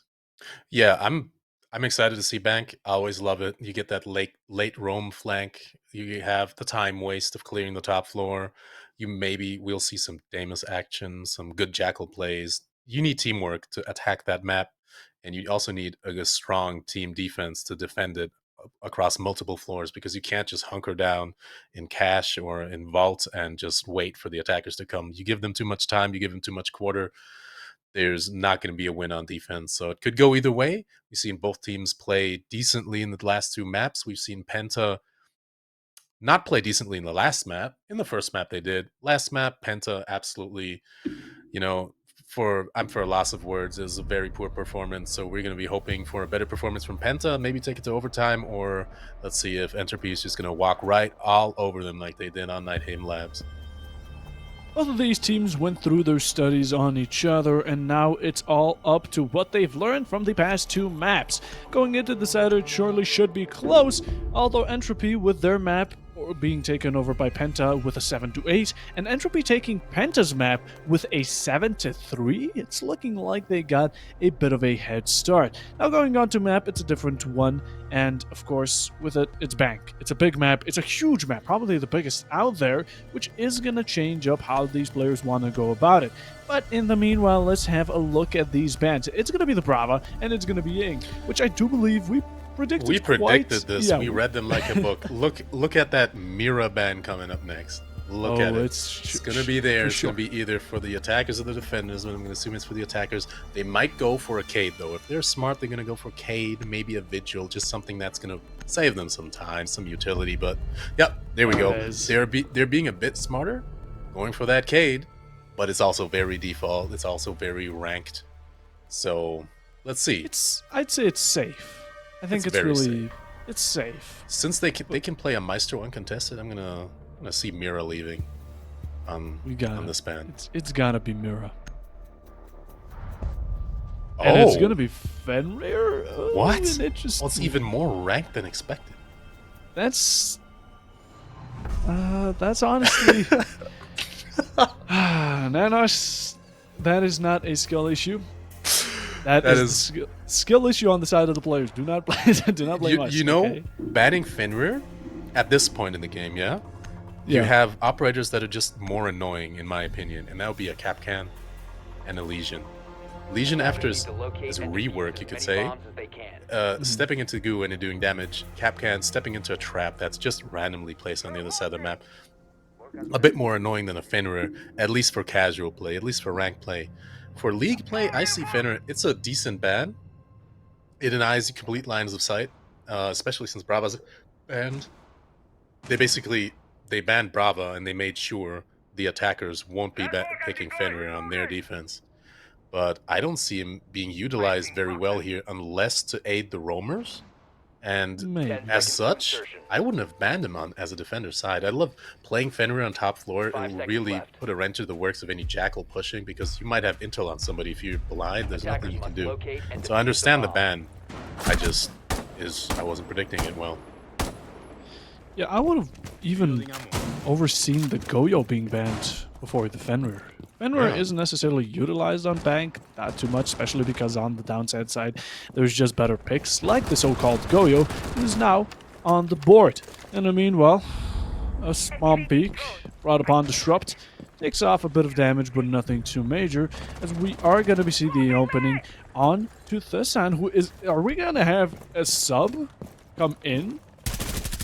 That's interesting. I didn't realize they subbed the player. That explains the different hand cams, but oh no, it was a different hand cam. It was Penta with other people in hand cams. Well, we didn't expect this. We'll see if Entropy plays just as well with their sub player, but perhaps they're seeing themselves as so far with a leg up against Penta that they just might be giving him a chance. Even though he's been first fragged, we have an Amaru able to take control very quickly. Becky getting a kill on Zaytag, Afla taking out Shizui. Disrupt being injured. It's a 2v4 for all intents and purposes. They know he's injured. He's about to be closed out. And 2v4. I don't think Legion realizes he's being Scooby-Dooed yet again. We've seen this last match. And yeah, this is not looking good for Penta so far. Oh, XC taking out Rise, and still a 3v2, and they have to fight their way all the way to the bottom floor. Not looking good there, Penta. Not looking good. Not good at all. They've managed to get themselves in such a high standing, and now they have so much more to clear. Entropy have really made their way upstairs, made themselves be known, and force Penta into another game of tag. 1 minute, slowly ticking down. The information is just too vast and too spread out for Entropy, as Penta have a very lackadaisical one at that. You have to play this safely, you have to play this one-sided, because that's the safest way of going about it, and that's also a very dangerous route, seeing as you have the disadvantage come up by you. Goyo canisters showing themselves. 40 seconds on clock, 15 of those are going to be burned away, and the Echo Cam seemingly hacked by Sneaks, which is going to be a great use of utility. Ash burning that Goyo for herself is not the smartest play. Goyo peeks to pop the canister. It would have been a great chance to shoot him, but yeah, we have Sneaks really struggling trying to get that Echo drone out, getting echoed a second time. It's just not a good time for Penta. I think they've decided this map, not this map, but this round, it's not going their way. We've got smokes popping out for the last 10 seconds. No way to push through the smokes, but no, XE takes a kill, but Afla refrags immediately, relying on the smokes for cover. Sneaks in a 2v1 and no diffuser on the ground. Nothing he can do. It's just, yeah, it's a flush for Entropy. They lost lots of bodies during the process, but it's just they had the upper hand through the whole round, and it really shows. It was a bit of unfortunate turn of events for Sneaks right then and there. The yokai being as annoying as it possibly can be, hiding around the tires just so it can't get shot out, and at the same time making you are constantly concussed. That is the most annoying usage of the Echo drone, and it worked out perfectly since in the end, Sneaks could not sneak his way around towards the backside, towards Garage, get on that double door, help out the Ash push through, maybe get themselves going a 2v2 or a 2v1 even. In the end though, Entropy started off with a first for them, started off decent, in the end, still managed to upkeep that performance as we're going to be going to the upstairs office side. Now we're going to be seeing the castle, who on this site is honestly a must pick, I would say, especially because of Windows being this strong. And it cuts off a bunch of rotation alongside with it, so forcing a pick for Penta or forcing a bit of utility usage, said grenades, said ash charges, or wasting time by them punching it, the castle is a great pick, and alongside, Yoka is going to be hopefully having a second time of a blast. Yeah, see if Warden survives running around the main lobby this late. Another pick, or at least a ban I would have expected before seeing a Fenrir would have been an Azami. They have Marauder, but doubling that up with the castle means you need to waste 2 layers of utility. See the default head holes again? That's going to be a very, very default open to the ace from the window. It's something we've seen time and time again. Contention on that square wall, and yeah, I think this just comes down to which team plays these sites better. Penta they're taking map control very slowly. They've brought something for decent utility clear on that. On the Flores, default picks, Exe taking the first kill Flores as well. On Becky, on Echo, very interesting operator to be down that quickly, very influential in the last round. 2 kills for Penta, 3 kills for Penta, 2 versus 5. Penta's actually taking a round. Well played, Penta. Well played, Penta. A single clap from the side of the casting booth, as now you've brought the man advantage, completely swiping it through. 2-5, transferred over to a 2-4 by Trixie. He won't let a flawless slip by so easily and still fights back with all they can. Using the bomb, using as much coverage and the strategy you put up yourself to try and find your way out of the tough situation that they have accumulated. Damage is dropped. Shisui is now downed. You try to get a peek, and in the end the 1v1 won't be yours to take. It will be kind of drawbacking off. The Warden is now down. Left down to the castle, 72 on board. The 1.5 ACOG is going to be a beautiful way of going long angles. He finds the second, tries to go for the revive, but you're being held from main top.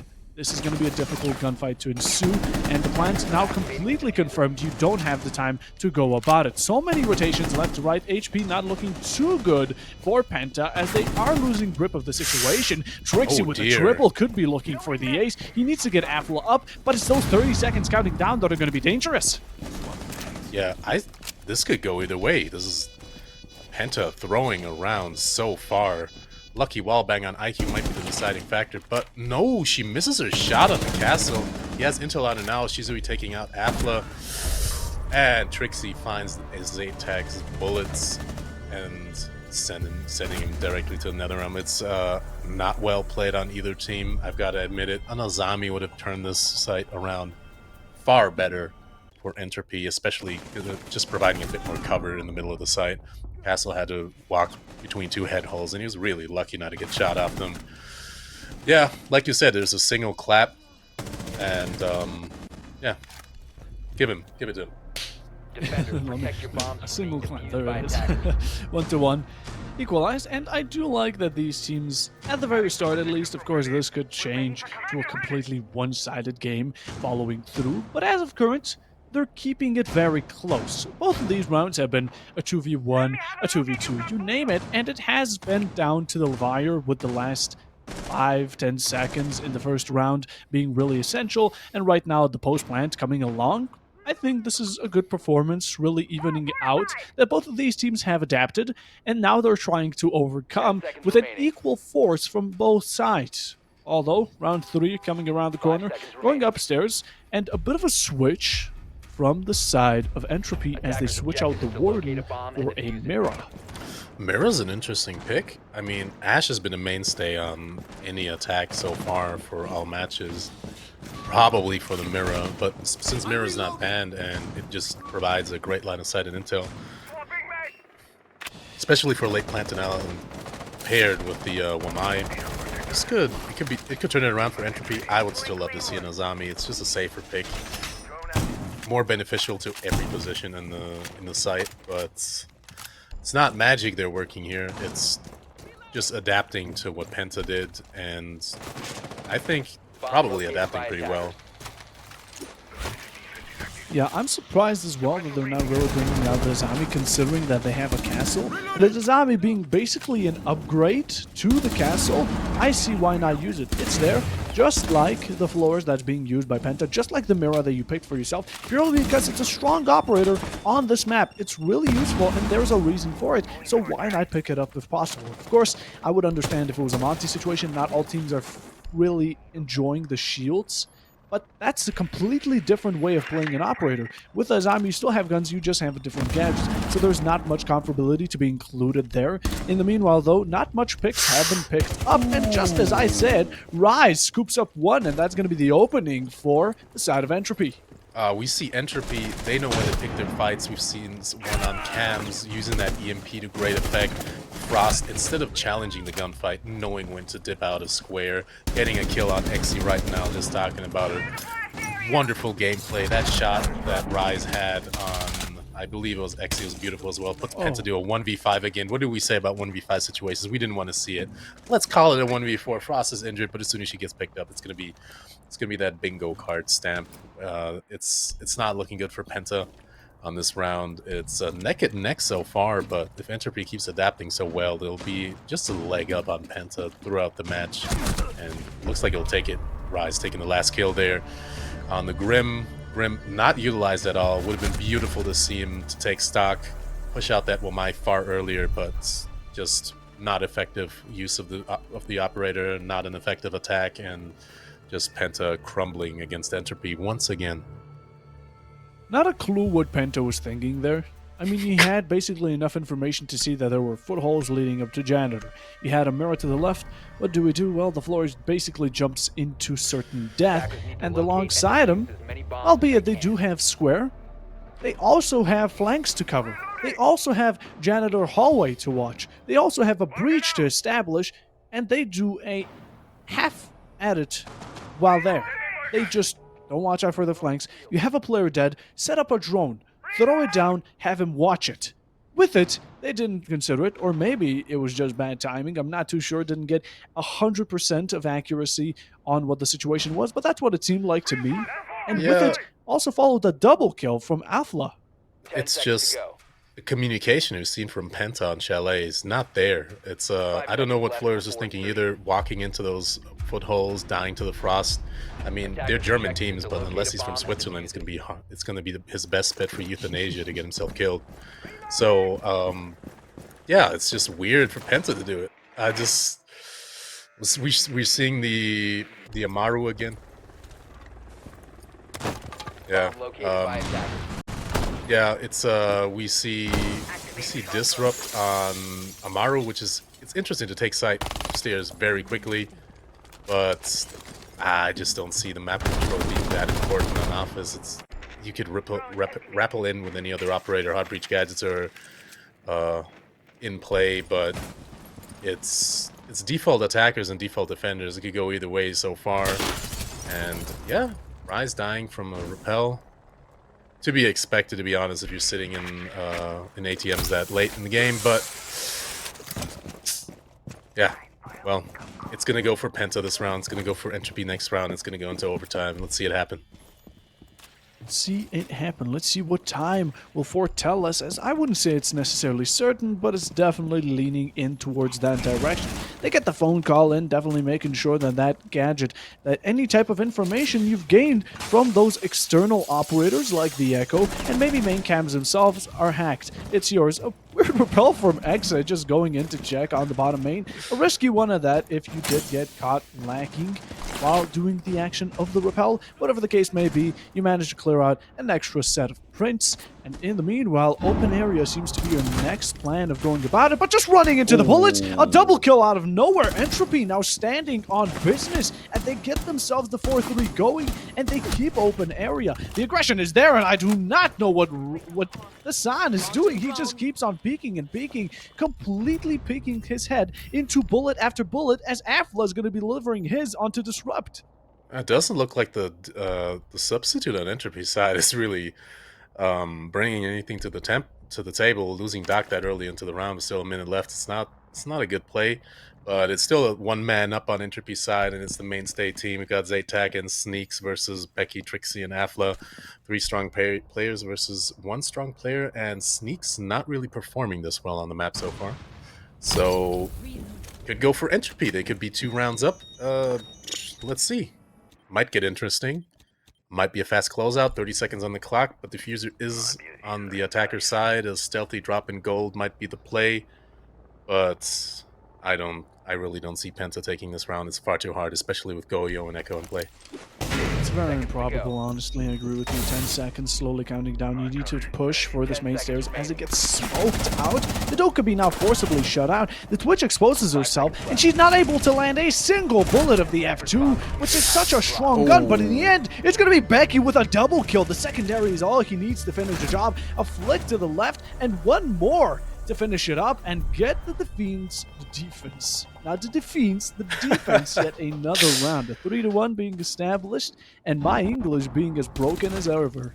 Oh, that was a wonderful flick from Becky. Well read on that OKB running into sight right through the smokes. You know, ticking down 10 seconds per smoke is hard when the clock's against you, but it just wasn't the play for Penta. They needed to act far quicker than that. They waited for far too long, and even though Entropy's on the momentum streak right now, they're taking a timeout versus Penta, probably to rearrange some strats, try something different, and seeing how to really break it into Penta. It's all 4 more rounds they need to win, and I don't see them taking a 7-1, but I really don't see Penta picking up what Entropy's left behind.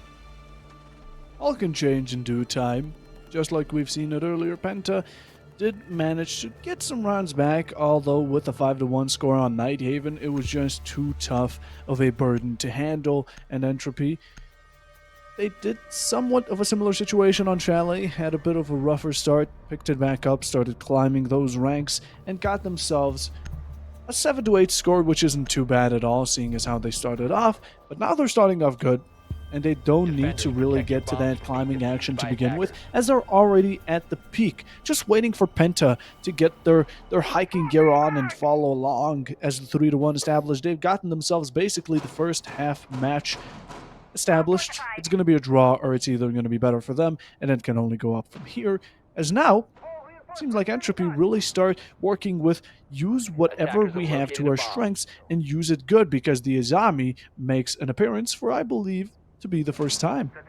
Yeah, we've got Azami finally, and it's going to be very interesting to see if they play her above or if they're going to be playing her on side. It looks like it's going to be more cover in open area. Open area is a wonderful side to defend. I'm surprised you're not bringing Amira. Amira is great to defend the top side. Put Amira in meeting room, make it watch, stock, make them afraid to even enter that room with open walls. But it's a lot, like I said, there's lots of ways to play it. Bank, it's a great map to just try out setups on. I mean, especially if you're 2 rounds up on the enemy team, they're going to have lots of trouble to attack.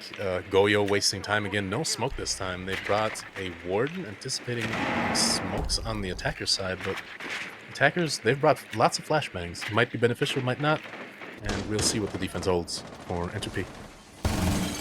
The defense holds a lot of up-ground contest. Also a C4 from the Shan.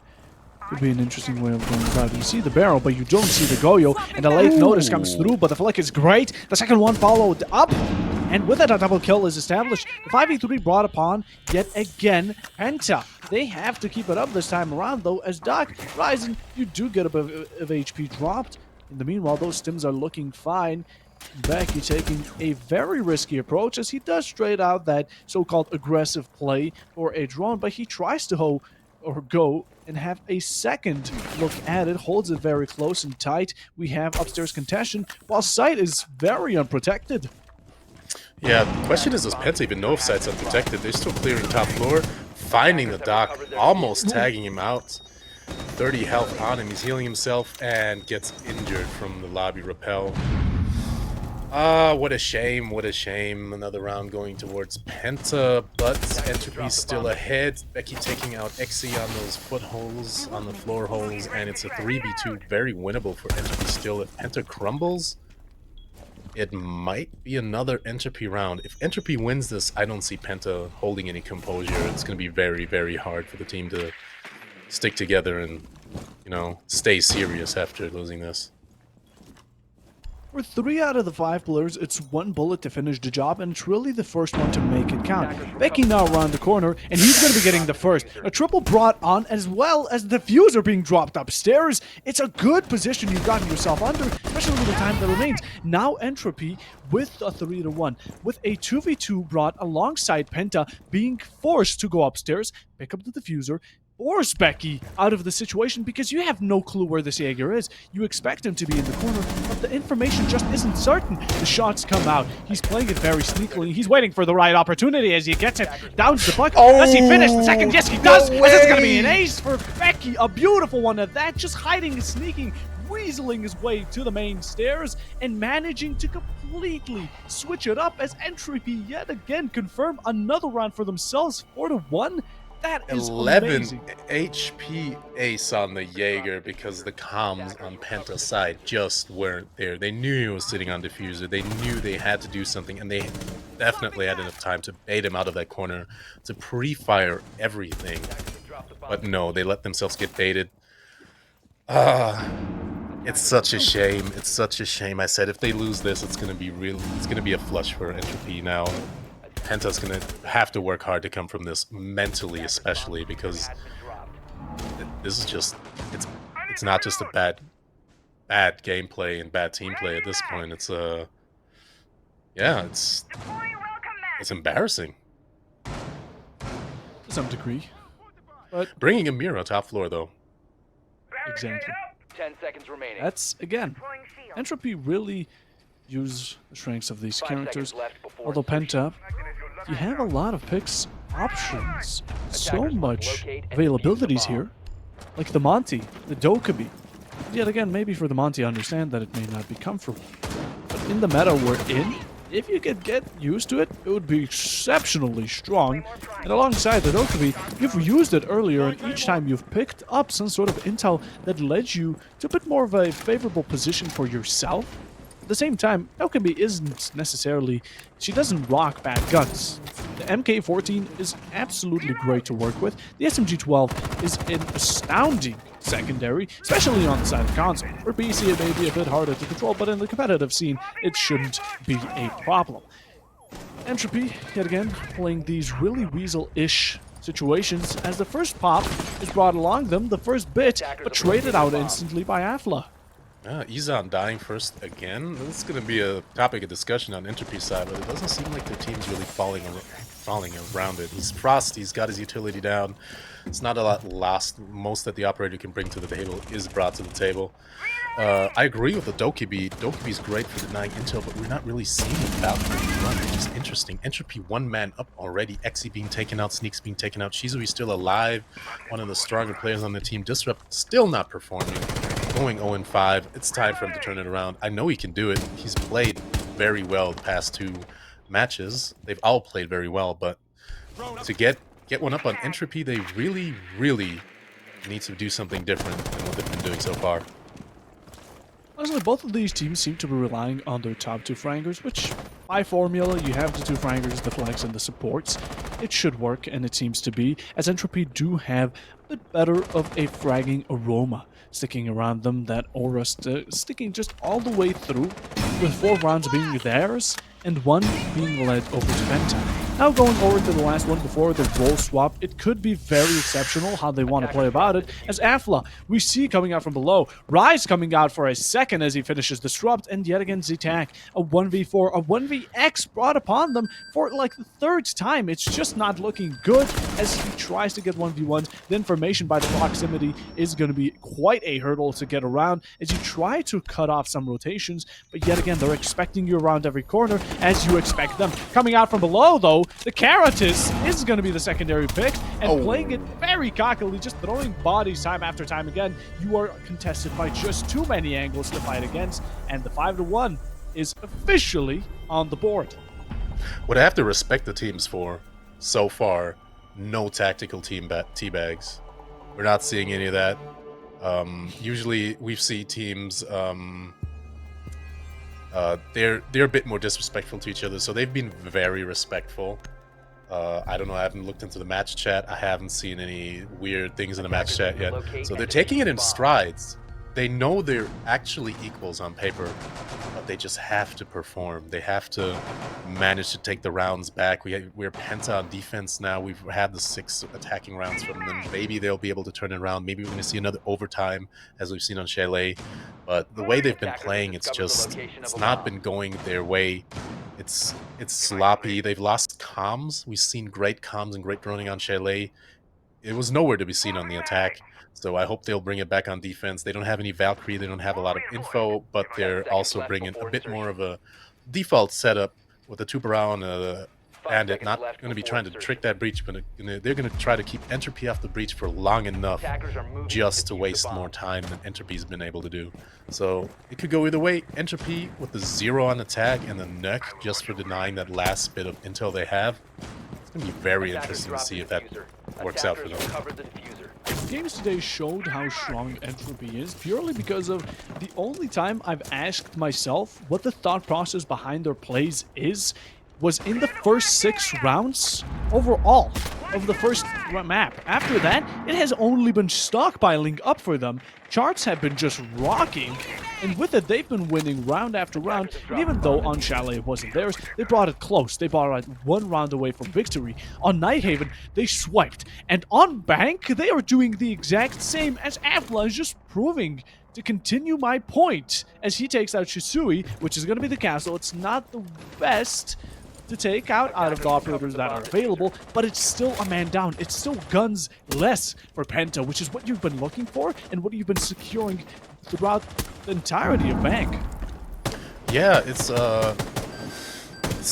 not something I like to see. We have Entropy entering into sight from the rappel. Penta still forming alive, but Ash taking the chance, and it seems to be working out so far. Let's see if she finds a kill. Yes, takes out the Tubarão, takes out the Frost with double kill. Isan really gunning, turning around those deaths he's had early. Gets taken out by Disrupt, but it's a 1vx again, 1v4. Wall bang by Rise, I believe. Oh dear. It's really not going well for Penta so far. I don't know what to say. What was that? It's We had chaos. Rappel into sight. The Ash just roaming clear across the entire setup, clearing head after head. It is a single player alongside with Trixie who managed to wipe your entire team purely because you did not watch the window that was opened up, repelled into, and Penta is now playing up against match point. It is looking like a Brazil as of current, with a 7-1 still possible to make an appearance. That round was chaos. Penta, you need to hold these angles. Yes, you shouldn't necessarily peek the windows. It's a dangerous game to play because you have which side of the window is it going to be on? Is it going to be upside down rappel? Is it going to be normal rappel? Is it going to be bottom? Is it going to be top? Is the head going to be left or right? Those are the questions that you necessarily shouldn't be risking.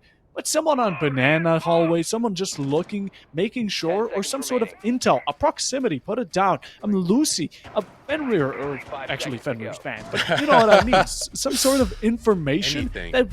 Anything, just anything, please. What was that?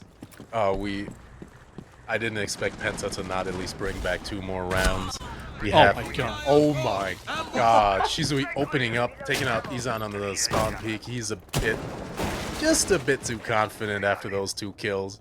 It's just 2 kills, boy. It's not the world, but we seeing them run a Capcan, the dirtiest operator in the game. We have a Maestro, we have a Goyo. It's gonna be neck and neck. They have to plow their way to victory if they want to win this map. After all, it is match point for Entropy, and it's not gonna be looking that good. And it just keeps getting worse, but it's better for the score we're at. Another pick brought on by PENTA, as it seems like Entropy can't seem to find their bullets nor connect them to the players just running across the side of lobby. Now, up until this point, Entropy has really been a snow pile that have been suffocating PENTA throughout time and time again. Yes, they got themselves one round, but it's match point. It is literally looking a 6-1. This is horrible, but with the attempts that are being brought throughout time and time, Shisui could be looking to return that ace that was brought upon them not too long ago, as just as I said, the caster curse comes in full quality, and now he's off the board, 2-4, and Flawless is not in the hands of PENTA no longer. We have to mention, I said we'll see a Jackal, we'll see a Demos, and they brought both. They needed to get those roamers out of there, and they really didn't manage to connect that intel to the roamers. They also brought a Zero, an absolute god pick on Bank, if he's used well, if he's used in conjunction with team play, but seeing that all 3 intel operators were the only ones alive, and nobody really able to capitalize on that intel, it's just not going to work out for Entropy that way. They need to rethink their approach. They know it's going to be open area probably. I don't see PENTA going to archives just of their own will. It's a terrible site to defend against a team that's as strong as Entropy. So it's interesting to see. Bring a Neck, bringing a Zofia, bringing an Ace and a Thermite. Oh, Thermite switching to Ram is interesting. I think an optimal setup would be bringing a Nomad and an Osa just to deny flanks, just to deny anybody coming out of the site and rotating up and shooting the fish in the barrel after you take top floor control. That's the way to go for the site. But Entropy's been playing well together, so I'm going to assume they have this. They got this. They know what to do. Without a doubt, they've set themselves on quite a high pedestal. They've really climbed up some set of stairs, and now they are 4 stairs above PENTA. 4 rounds, that is, and PENTA, you need to win 4 rounds in a row to go overtime. That's a rough one. That's going to be a big yikes for me, as Spawn Peaks keep reappearing. The side taking major damage, brought down to 64. Won't be looking too good, as again, history will be repeating itself, but not kill-wise, just mostly damage dropped on. 6-2. Out of the 4 rounds that PENTA right now need to gather for themselves, Entropy, you pick off 1, and you're good to go. You win the best of 3, you take it home, and at that time, the performance has definitely been shining throughout late, or rather, just completely ascending as we go through these rounds. In the meanwhile, though, as time is slowly ticking, PENTA really having a rough time. Wise will be picking one up for himself, a trade of HP in the meanwhile. Taking out Shizui, though, top frag on PENTA. Very strong performance last round. Him off the board. Disrupt gone as well. But no, Exy flicking Izan, anticipating him going down main stairs. Good. We're coming up main stairs. Very good comms. We see the comms are back. We see the performances are back. But it's a man advantage for Entropy. And it is match point. We see Zofia, LMG taking out Exy. Zaytak and Sneaks, last 2 guys alive. It's a 4v2. It's going to be very, very difficult for them to actually pull this off. I mean, PENTA, we've seen them do it before. No, Rise takes out Sneaks from above. It's all up to Zaytak. Zaytak trying to connect to the Ash, misses all of his shots. It's a glorious whip. Decides to rotate into elevator, hide from the 4 Entropy players. And yeah, gives away his position a bit too early. This is going to be a wash for Entropy. No, actually gets taken out. Rise taken out by Zaytak. Last chance to deny the plant. Taken away from him as well. It's a 1v3. He takes out another double kill. Zaytak's gone.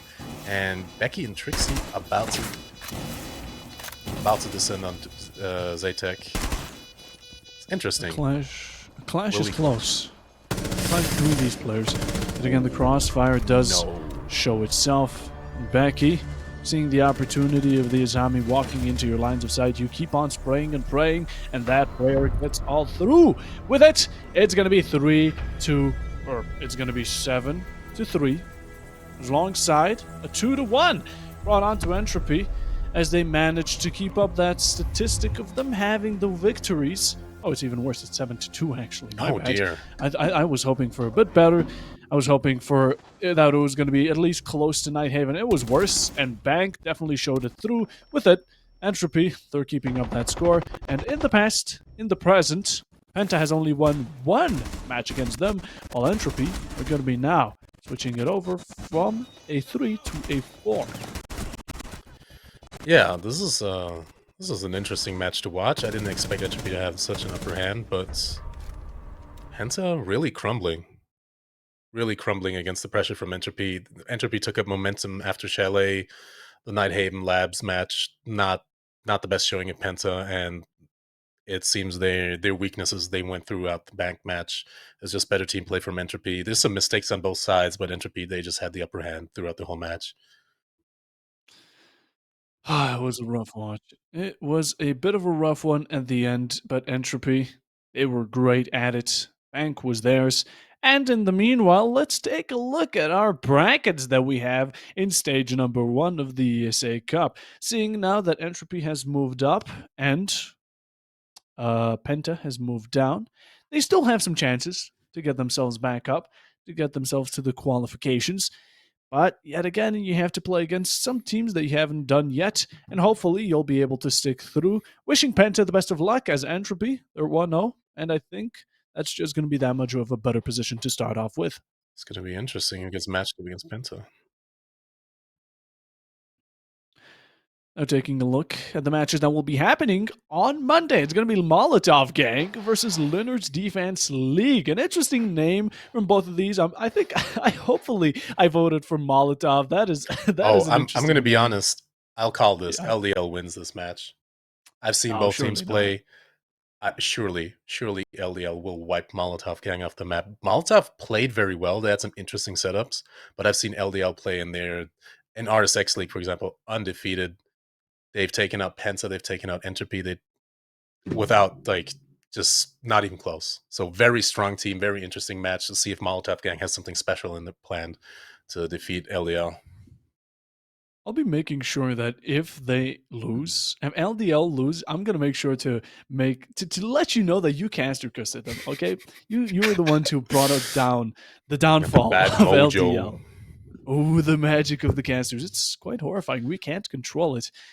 And what's even more horrifying is that we have to finish off for today. It's a real bummer. It was interesting matches, really interesting performances to say the least. As of course, the winner will be decided. There can only be one, and it's going to be Entropy. Well played to both of these teams. Thank you for playing, and thank you, viewers, for watching, for supporting, for giving us closer getting us closer to partner, which hopefully we'll be able to establish. Alongside that, thank you so much to the production who allowed all of this to be possible. They were the ones streaming. You see these beautiful graphics all around us. You see that title up there. You see the score below me. It's all We by have them. a room It's full of fantastic. people. There's like 20 people. They all push buttons. They're working on this. It's active. It's like a full team, guys. And we Yeah, even get yeah. a heart right there. That just shows the dedication of the production. But thank you, Odium, for casting alongside me. It was a great time. Hope to see you in the caster booth alongside with me doing up as we are going to be finishing it off. And any closing thoughts, Odium?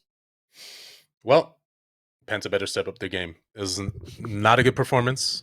It was an enjoyable match. It was a nice comeback on Chalet, but I want to see a better match from them in the next matchup. Definitely. I had high hopes. My bets were on Penta, and it turns out the cooler name did win this time.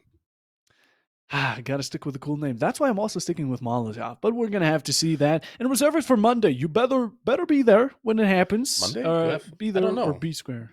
I'll either be here or I'll be in the audience just watching. Yeah. You either be there to watch it or be there to cast it.